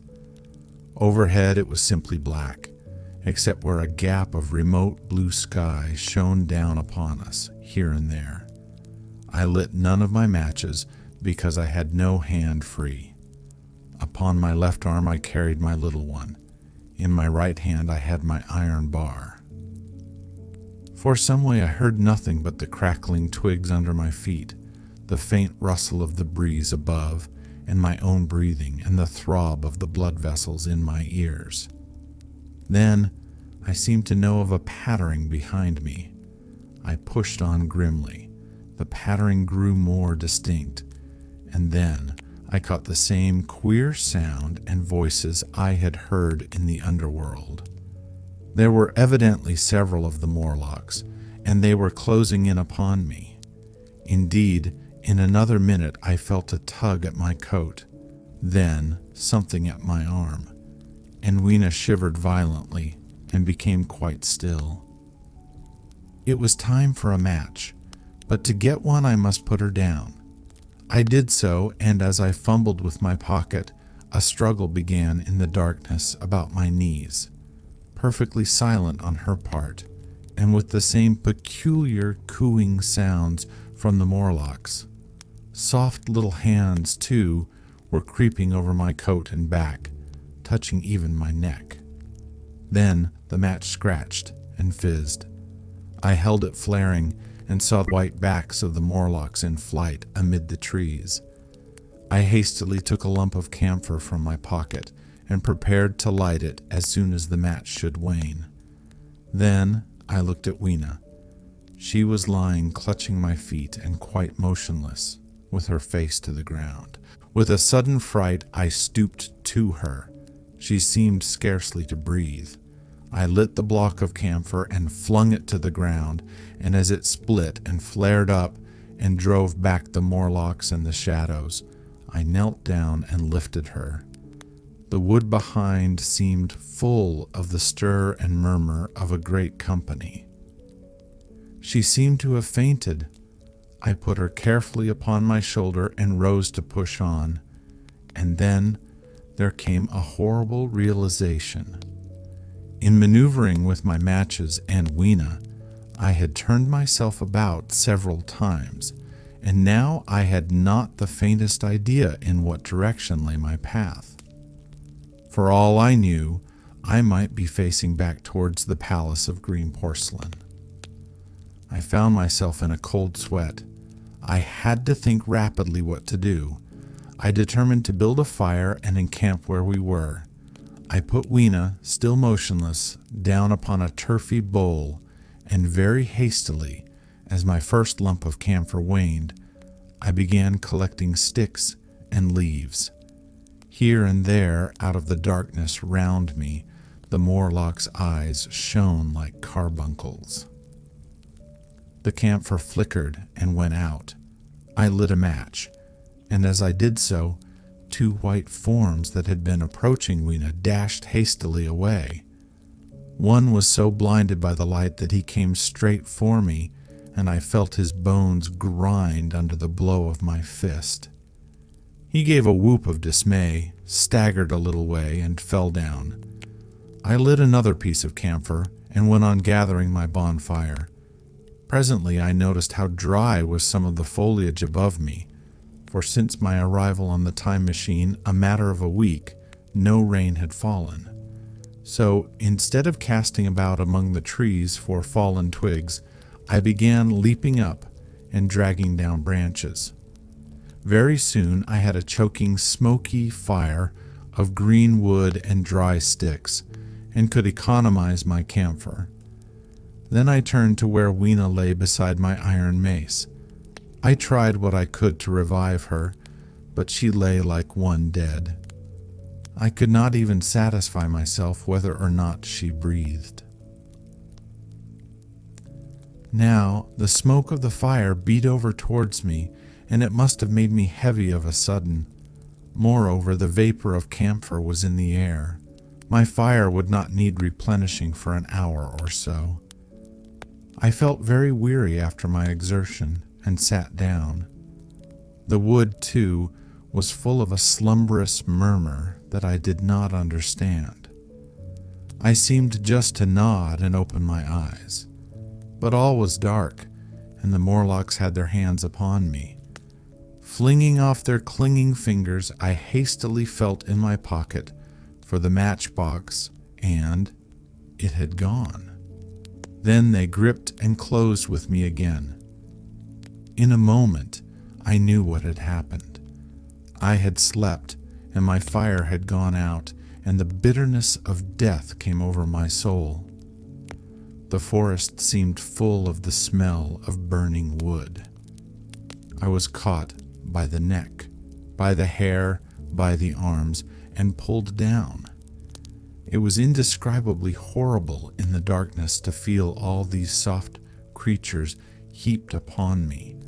I felt as if I was in a monstrous spider's web. I was overpowered and went down. I felt little teeth nipping at my neck. I rolled over, and as I did so, my hand came against my iron lever. It gave me strength. I struggled up, shaking the human rats from me, and holding the bar short, I thrust where I judged their faces might be. I could feel the succulent giving of flesh and bone under my blows, and for a moment I was free. The strange exultation that so often seems to accompany hard fighting came upon me. I knew that both I and Weena were lost, but I determined to make the Morlocks pay for their meat. I stood with my back to a tree, swinging the iron bar before me. The whole wood was full of the stir and cries of them. A minute passed. Their voices seemed to rise to a higher pitch of excitement, and their movements grew faster, yet none came within reach. I stood glaring at the blackness. Then suddenly came hope. What if the Morlocks were afraid? And close on the heels of that came a strange thing. The darkness seemed to grow luminous. Very dimly I began to see the Morlocks about me. 3 battered at my feet, and then I recognized with incredulous surprise that the others were running in an incessant stream, as it seemed, from behind me and away through the wood in front. And their backs seemed no longer white, but reddish. As I stood agape, I saw a little red spark go drifting across a gap of starlight between the branches and vanish.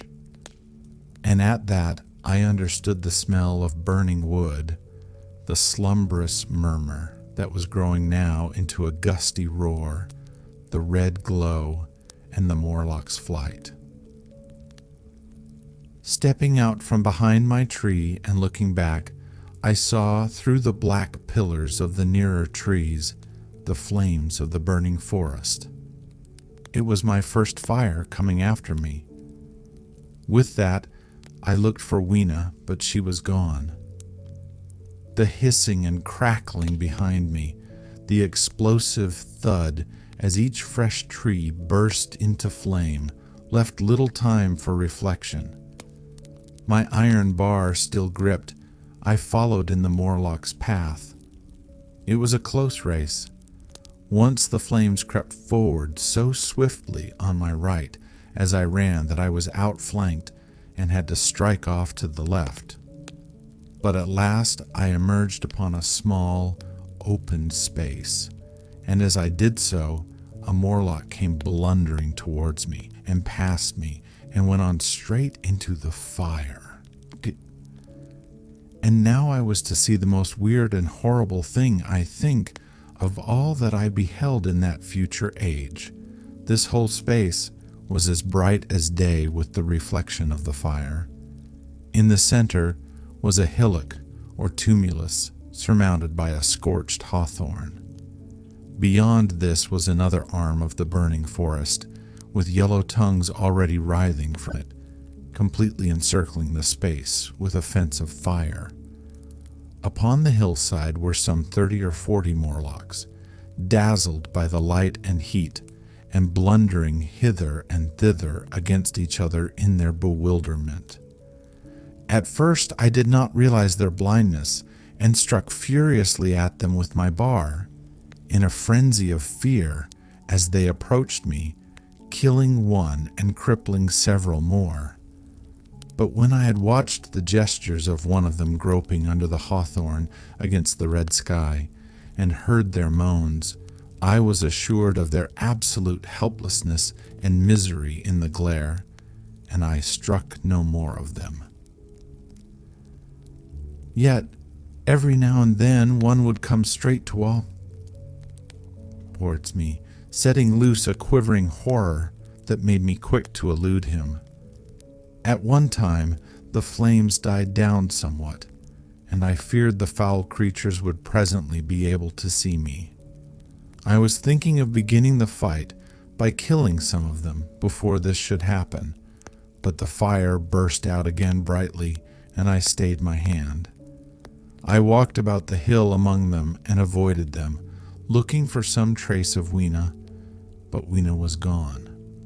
And that, at last, I sat down on the summit of the hillock and watched this strange, incredible company of blind things groping to and fro and making uncanny noises to each other as the glare of the fire beat on them.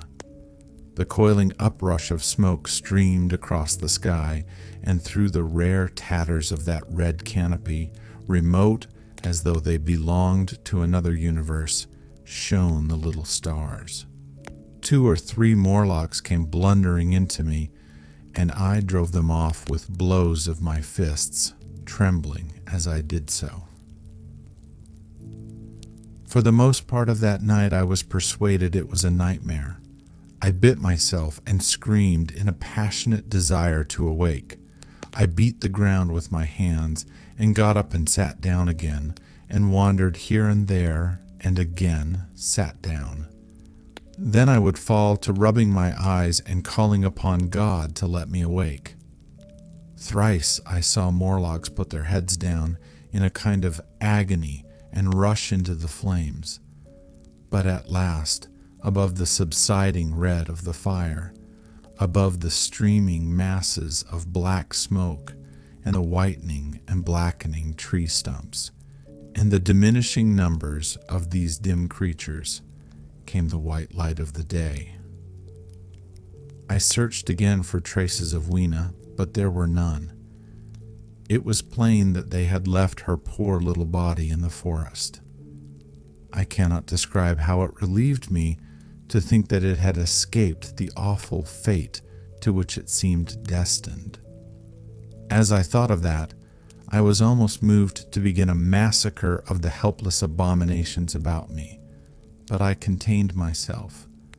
The hillock, as I have said, was a kind of island in the forest.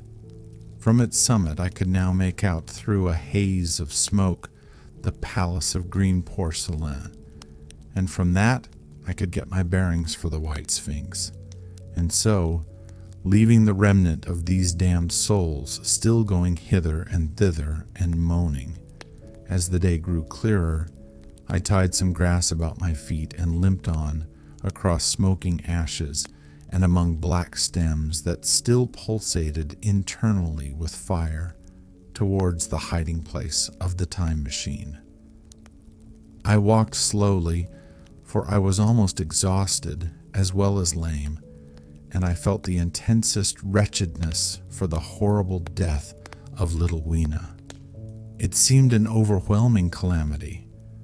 Now, in this old familiar room, it is more like the sorrow of a dream than an actual loss. But that morning it left me absolutely lonely again, terribly alone.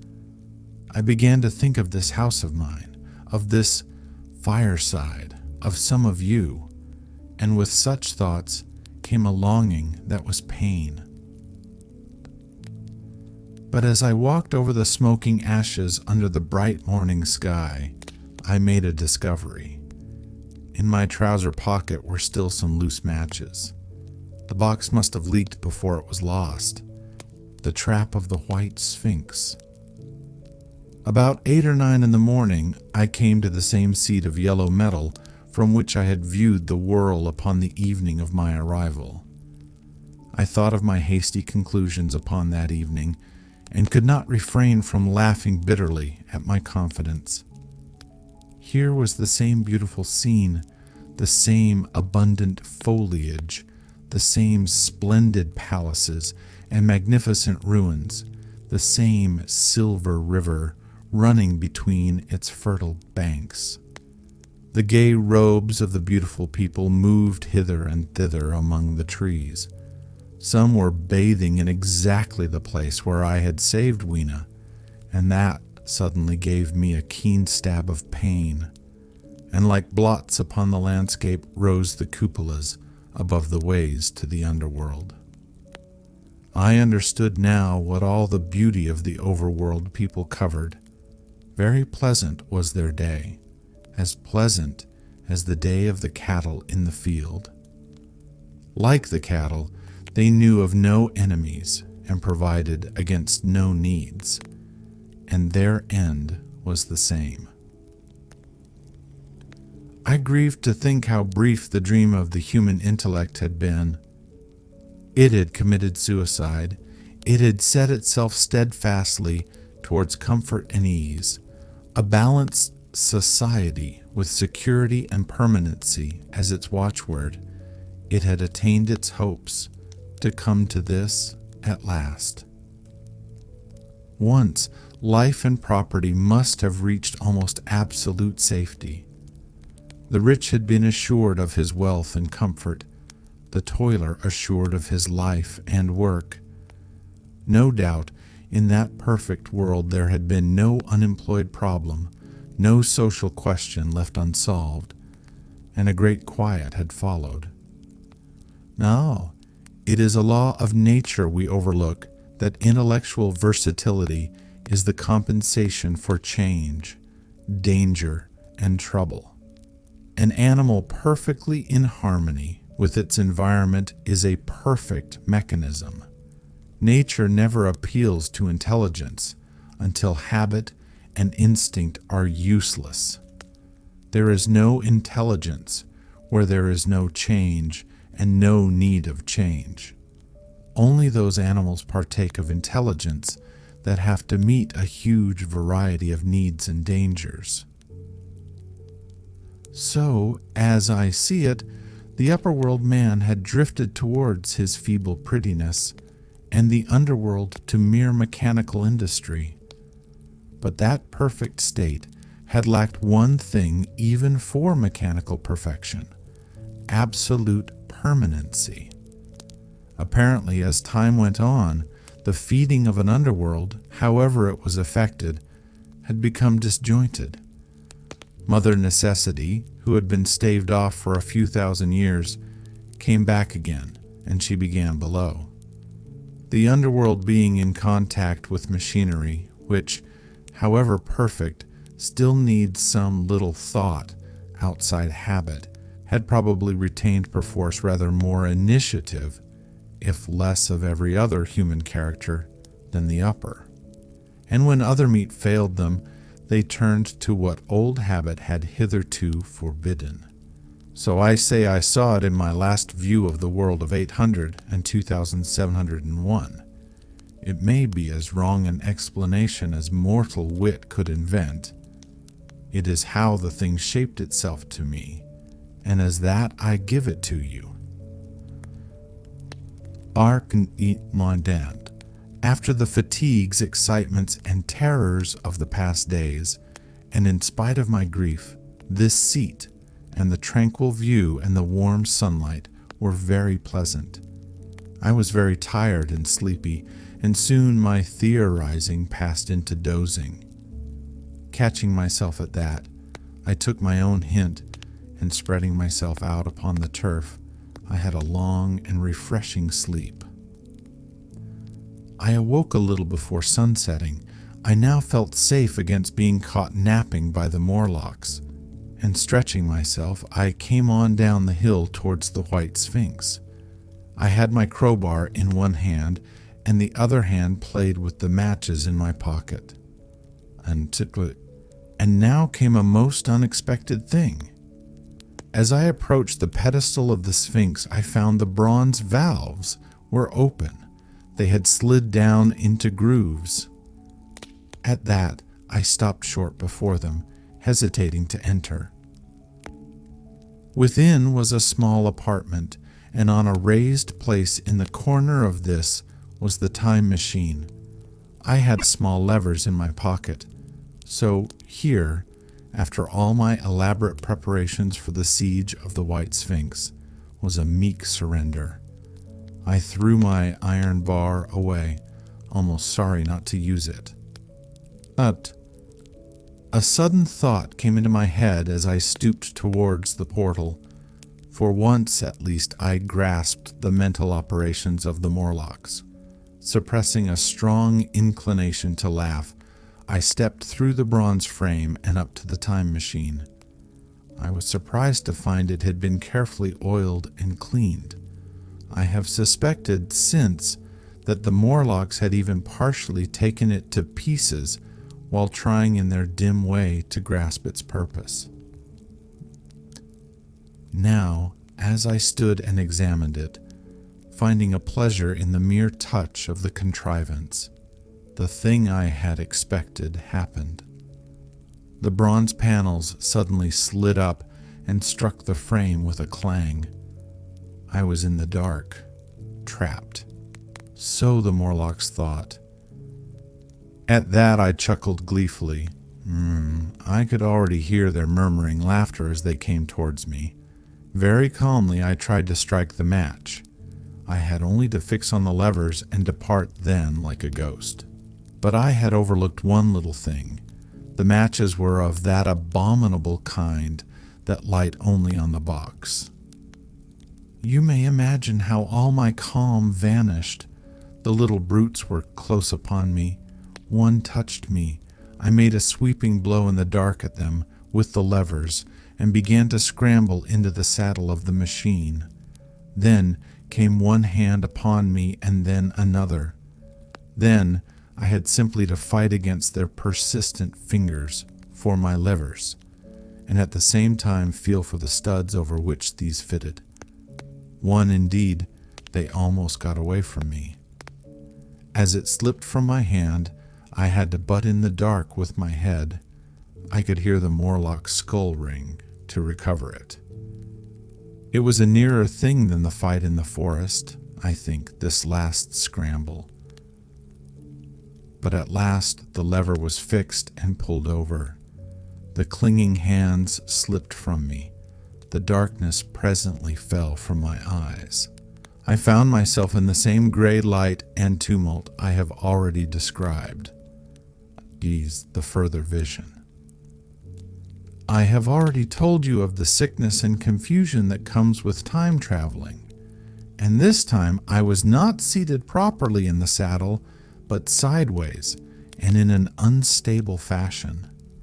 For an indefinite time I clung to the machine as it swayed and vibrated, quite unheeding how I went, and when I brought myself to look at the dials again, I was amazed to find where I had arrived.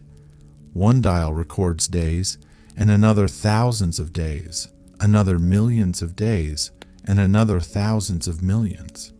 Now, instead of reversing the levers, I had pulled them over so as to go forward with them.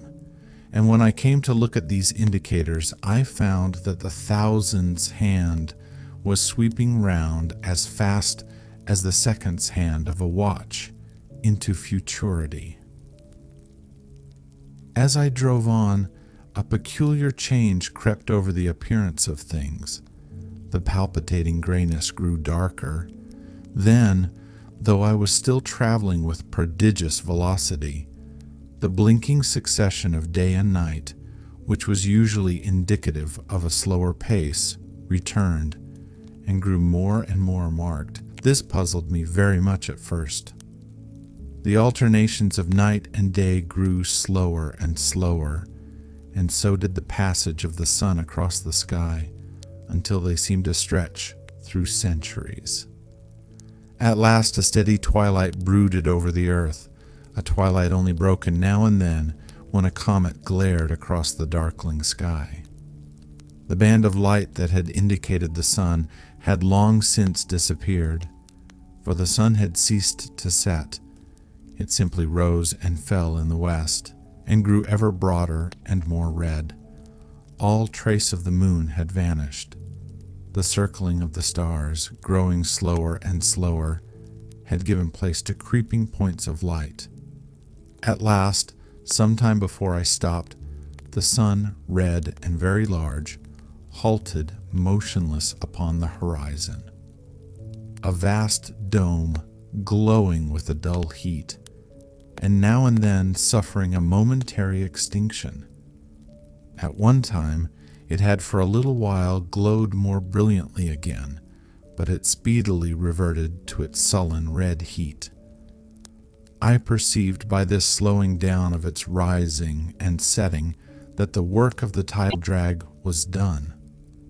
The earth had come to rest with one face to the sun, even as in our own time the moon faces the earth. Very cautiously, for I remembered my former headlong fall, I began to reverse my motion. Slower and slower went the circling hands until the thousands. One seemed motionless, and the daily one was no longer a mere mist upon its scale. Still slower, until the dim outlines of a desolate beach grew visible. I stopped very gently and sat upon the time machine, looking round. The sky was no longer blue. Northeastward it was inky black, and out of the blackness shone brightly and steadily the pale white stars. Overhead it was a deep Indian red and starless, and southeastward it grew brighter to a glowing scarlet, where, cut by the horizon, lay the huge hull of the sun, red and motionless. The rocks about me were of a harsh reddish color, and all the trace of life that I could see at first was the intensely green vegetation that covered every projecting point on their southeastern face. It was the same rich green that one sees on forest moss or on the lichen in caves, plants which like these grow in a perpetual twilight. The machine was standing on a sloping beach. The sea stretched away to the southwest to rise into a sharp, bright horizon against the wan sky. There were no breakers and no waves, for not a breath of wind was stirring. Only a slight oily swell rose and fell like a gentle breathing, and showed that the eternal sea was still moving and living. And along the margin where the water sometimes broke was a thick incrustation of salt, pink under the lurid sky. There was a sense of oppression in my head, and I noticed that I was breathing very fast. The sensation reminded me of my only experience of mountaineering, and from that I judged the air to be more rarefied than it is now. Far away up the desolate slope, I heard a harsh scream and saw a thing like a huge white butterfly go slanting and fluttering up into the sky and circling, disappear over some low hillocks beyond. The sound of its voice was so dismal that I shivered and seated myself more firmly upon the machine. Looking round me again, I saw that quite near, what I had taken to be a reddish mass of rock was moving slowly towards me. Then I saw the thing was really a monstrous crab-like creature. Can you imagine a crab as large as yonder table, with its many legs moving slowly and uncertainly, its big claws swaying, its long antennae like carters' whips waving and feeling, and its stalked eyes gleaming at you on either side of its metallic front? Its back was corrugated and ornamented with ungainly bosses, and a greenish incrustation blotched it here and there. I could see the many palps of its complicated mouth flickering and feeling as it moved. As I stared at this sinister apparition crawling towards me, I felt a tickling on my cheek as though a fly had lighted there. I tried to brush it away with my hand, but in a moment it returned, and almost immediately came another by my ear. I struck at this and caught something thread-like. It was drawn swiftly out of my hand. With a frightful qualm, I turned, and I saw that I had grasped the antenna of another monster crab that stood just behind me. Its evil eyes were wriggling on their stalks. Its mouth was all alive with appetite, and its vast, ungainly claws, smeared with an algal slime, were descending upon me.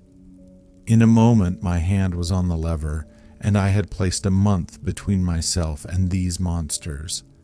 But I was still on the same beach, and I saw them distinctly now as soon as I stopped. Dozens of them seemed to be crawling here and there in the somber light among the foliated sheets of intense green.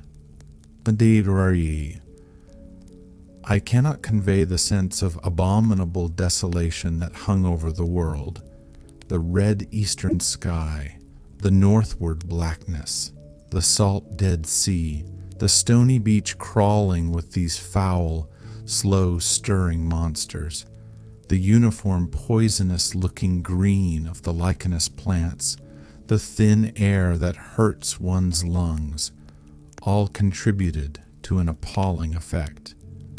I moved on 100 years, and there was the same red sun, a little larger, a little duller, the same dying sea, the same chill air, and the same crowd of earthy crustacea creeping in and out among the green weed and the red rocks. And in the westward sky I saw a curved pale line like a vast new moon. So I traveled, stopping ever and again in great strides of 1,000 years or more, drawn on by the mystery of the earth's fate, watching with a strange fascination the sun grow larger and duller in the westward sky, and the life of the old earth ebb away. At last, more than 30 million years hence, the huge red-hot dome of the sun had come to obscure nearly 1/10 part of the darkling heavens. Then I stopped once more, for the crawling multitude of crabs had disappeared, and the red beach, save for its livid green liverworts and lichens, seemed lifeless, and now it was flecked with white. A bitter cold assailed me. Rare white flakes ever and again came eddying down. To the northeastward, the glare of snow lay under the starlight of the sable sky, and I could see an undulating crest of hillocks, pinkish white. There were fringes of ice along the sea margin, with drifting masses farther out, but the main expanse of that salt ocean, all bloody under the eternal sunset, was still unfrozen. I looked about me to see if any traces of animal life remained. A certain indefinable apprehension still kept me in the saddle of the machine, but I saw nothing moving, in earth or sky or sea. The green slime on the rocks alone testified that life was not extinct. A shallow sandbank had appeared in the sea, and the water had receded from the beach. I fancied I saw some black object flopping about upon this bank, but it became motionless as I looked at it, and I judged that my eye had been deceived, and that the black object was merely a rock. The stars in the sky were intensely bright, and seemed to me to twinkle very little. Suddenly I noticed that the circular westward outline of the sun had changed, that a concavity, a bay, had appeared in the curve. I saw this grow larger. For a minute perhaps I stared aghast at this blackness that was creeping over the day, and then I realized that an eclipse was beginning. Either the moon or the planet Mercury was passing across the sun's disk. Naturally, at first, I took it to be the moon, but there is much to incline me to believe that what I really saw was the transit of an inner planet passing very near to the earth. The darkness grew apace. A cold wind began to blow in freshening gusts from the east, and the showering white flakes in the air increased in number. From the edge of the sea came a ripple and whisper. Beyond these lifeless sounds, the world was silent. Silent. It would be hard to convey the stillness of it. All the sounds of man, the bleating of sheep, the cries of birds, the hum of insects, the stir that makes the background of our lives. All that was over. As the darkness thickened, the eddying flakes grew more abundant, dancing before my eyes, and the cold of the air more intense. At last, one by one, swiftly, one after the other, the white peaks of the distant hills vanished into blackness. The breeze rose to a moaning wind. I saw the black central shadow of the eclipse sweeping towards me. In another moment, the pale stars alone were visible. All else was rayless obscurity. The sky was absolutely black. A horror of this great darkness came on me. The cold that smote to my marrow and the pain I felt in breathing overcame me. I shivered, and a deadly nausea seized me. Then, Like a red-hot bow in the sky appeared the edge of the sun. I got off the machine to recover myself. I felt giddy and incapable of facing the return journey. As I stood sick and confused, I saw again the moving thing upon the shoal. There was no mistake now that it was a moving thing against the red water of the sea. It was a round thing, the size of a football perhaps, or it may be bigger, and tentacles trailed down from it. It seemed black against the weltering blood-red water, and it was hopping fitfully about. Then I felt I was fainting. But a terrible dread of lying helpless in that remote and awful twilight sustained me while I clambered upon the saddle. The time traveler's return. So I came back. For a long time I must have been insensible upon the machine. The blinking succession of the days and nights was resumed. The sun got golden again. The sky blue. I breathed with greater freedom. The fluctuating contours of the land ebbed and flowed. The hands spun backward upon the dials. At last, I saw again the dim shadows of houses, the evidences of decadent humanity. These, too, changed and passed, and others came. Presently, when the million dial was at 0, I slackened speed. I began to recognize our own pretty and familiar architecture. The thousands hand ran back to the starting point. The night and day flapped slower and slower. Then the old walls of the laboratory came round me. Very gently now, I slowed the mechanism down. I saw one little thing that seemed odd to me. I think I have told you that when I set out, before my velocity became very high, Mrs. Watchett had walked across the room, traveling, as it seemed to me, like a rocket. As I returned, I passed again across that minute when she traversed the laboratory. But now, her every motion appeared to be the exact inversion of her previous ones. The door at the lower end opened, and she glided quietly up the laboratory, back foremost, and disappeared behind the door by which she had previously entered. Just before that, I seemed to see Hillier for a moment, but he passed like a flash. Then I stopped the machine and saw about me again the old familiar laboratory, my tools, my appliances, just as I had left them. I got off the thing very shakily and sat down upon my bench. For several minutes I trembled violently. Then I became calmer. Around me was my old workshop again, exactly as it had been. I might have slept there, and the whole thing have been a dream. And yet, not exactly. The thing had started from the southeast corner of the laboratory. It had come to rest again in the northwest, against the wall where you saw it. That gives you the exact distance from my little lawn to the pedestal of the White Sphinx, into which the Morlocks had carried my machine. For a time my brain went stagnant. Presently I got up and came through the passage here, limping because my heel was still painful and feeling sorely begrimed. I saw the Pall Mall Gazette on the table by the door. I found the date was indeed today, and looking at the timepiece, saw the hour was almost 8 o'clock.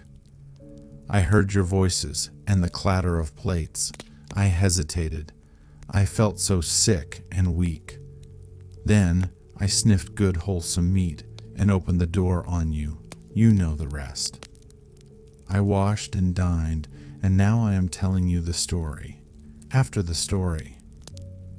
I know, he said after a pause, that all this will be absolutely incredible to you, But to me, the one incredible thing is that I am here tonight, in this old familiar room, looking into your friendly faces and telling you these strange adventures." He looked at the medical man. "No, I cannot expect you to believe it. Take it as a lie or a prophecy. Say I dreamed it in the workshop. Consider I have been speculating upon the destinies of our race until I have hatched this fiction. Treat my assertion of its truth as a mere stroke of art to enhance its interest.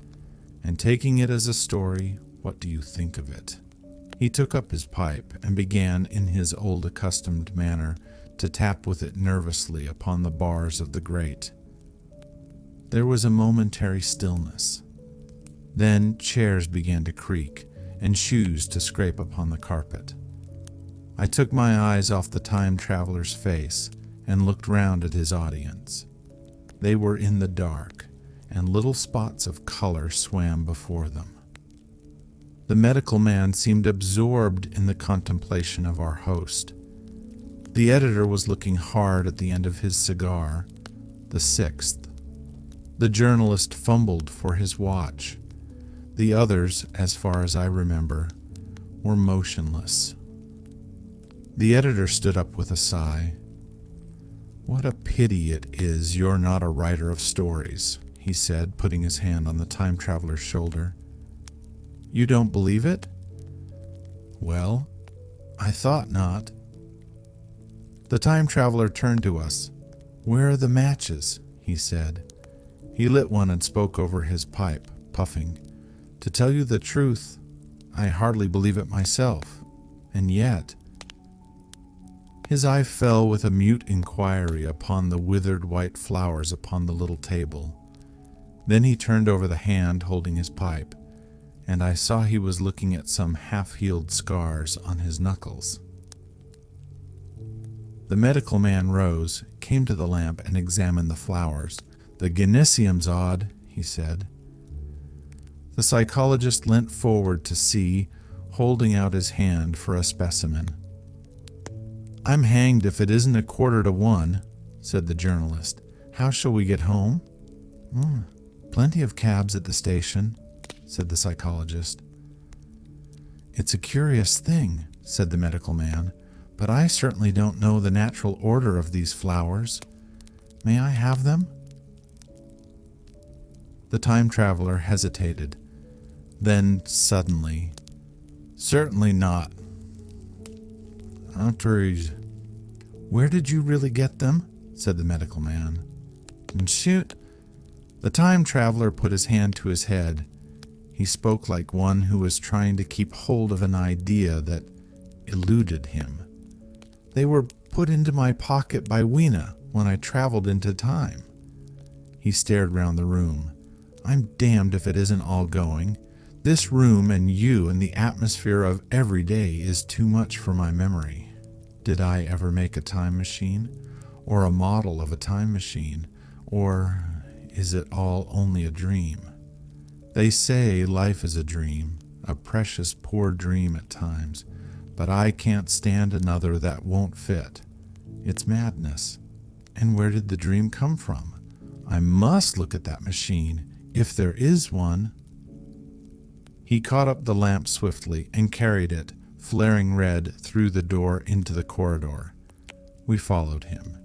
There, in the flickering light of the lamp, was the machine sure enough. Squat, ugly, and askew.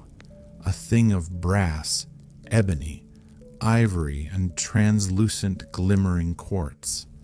Solid to the touch, for I put up my hand and felt the rail of it, and with brown spots and smears upon the ivory, and bits of grass and moss upon the lower parts, and one rail bent awry.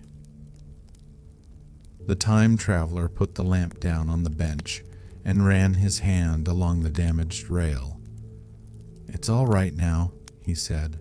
"The story I told you was true. I'm sorry to have brought you out here in the cold."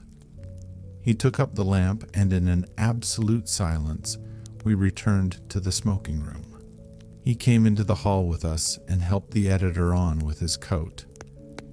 The medical man looked into his face and, with a certain hesitation, told him he was suffering from overwork, at which he laughed hugely. I remember him standing in the open doorway, bawling good night. I shared a cab with the editor. He thought the tale a gaudy lie. For my own part, I was unable to come to a conclusion. The story was so fantastic and incredible, the telling so credible and sober. I lay awake most of the night thinking about it. I determined to go next day and see the time traveler again, San. I was told he was in the laboratory, and being on easy terms in the house, I went up to him. The laboratory, however, was empty. I stared for a minute at the time machine and put out my hand and touched the lever. At that, the squat, substantial-looking mass swayed like a bough shaken by the wind. Its instability startled me extremely, and I had a queer reminiscence of the childish days when I used to be forbidden to meddle. I came back through the corridor. The time traveler met me in the smoking room. He was coming from the house. He had a small camera under one arm and a knapsack under the other. He laughed when he saw me and gave me an elbow to shake. "I'm frightfully busy," said he, "with that thing in there."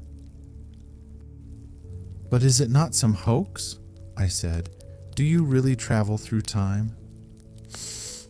"Really and truly I do." And he looked frankly into my eyes. He hesitated. His eye wandered about the room. "I only want half an hour," he said.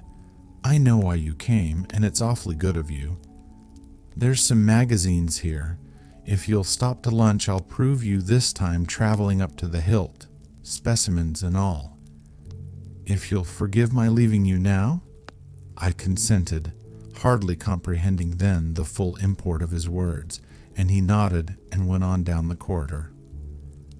I heard the door of the laboratory slam, seated myself in a chair, and took up a daily paper. What was he going to do before lunchtime?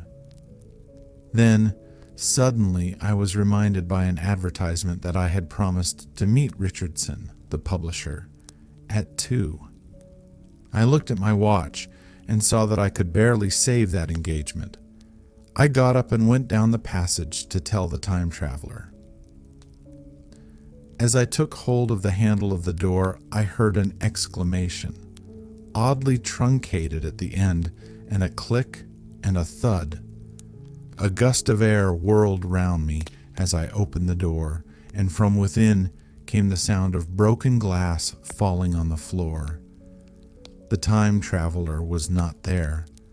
I seemed to see a ghostly, indistinct figure sitting in a whirling mass of black and brass for a moment, a figure so transparent that the bench behind with its sheets of drawings was absolutely distinct. But this phantasm vanished as I rubbed my eyes. The time machine had gone. Save for a subsiding stir of dust, the further end of the laboratory was empty.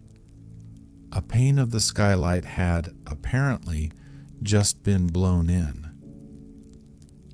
I felt an unreasonable amazement.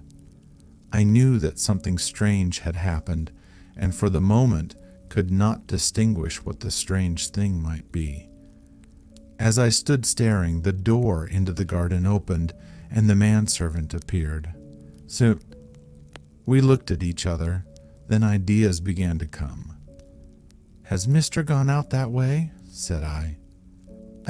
No, sir, no one has come out this way. I was expecting to find him here." At that, I understood. At the risk of disappointing Richardson, I stayed on, waiting for the time traveler, waiting for the second, perhaps still stranger story, and the specimens and photographs he would bring with him. But I am beginning now to fear that I must wait a lifetime. The time traveler vanished 3 years ago, and as everybody knows now, he has never returned. Epilogue. One cannot choose but wonder. Will he ever return? It may be that he swept back into the past and fell among the blood-drinking, hairy savages of the age of unpolished stone, into the abysses of the Cretaceous Sea, or among their grotesque saurians, the huge reptilian brutes of the Jurassic times. He may even now, if I may use the phrase, be wandering on some plesiosaurus-haunted oolitic coral reef, or beside the lonely saline seas of the Triassic Age. Or did he go forward into one of the nearer ages in which men are still men, but with the riddles of our own time answered and its wearisome problems solved? Into the manhood of the race, for I, for my own part, cannot think that these latter days of weak experiment, fragmentary theory, and mutual discord are indeed man's culminating time. I say, for my own part. He, I know, for the question had been discussed among us long before the time machine was made, thought but cheerlessly of the advancement of mankind and saw in the growing pile of civilization only a foolish heaping that must inevitably fall back upon and destroy its makers in the end. If that is so, it remains for us to live as though it were not so. But to me the future is still black and blank, is a vast ignorance, lit at a few casual places by the memory of his story. And I have by me, for my comfort, 2 strange white flowers, shriveled now, and brown and flat and brittle, to witness that even when mind and strength had gone, gratitude and a mutual tenderness still lived on in the heart of man.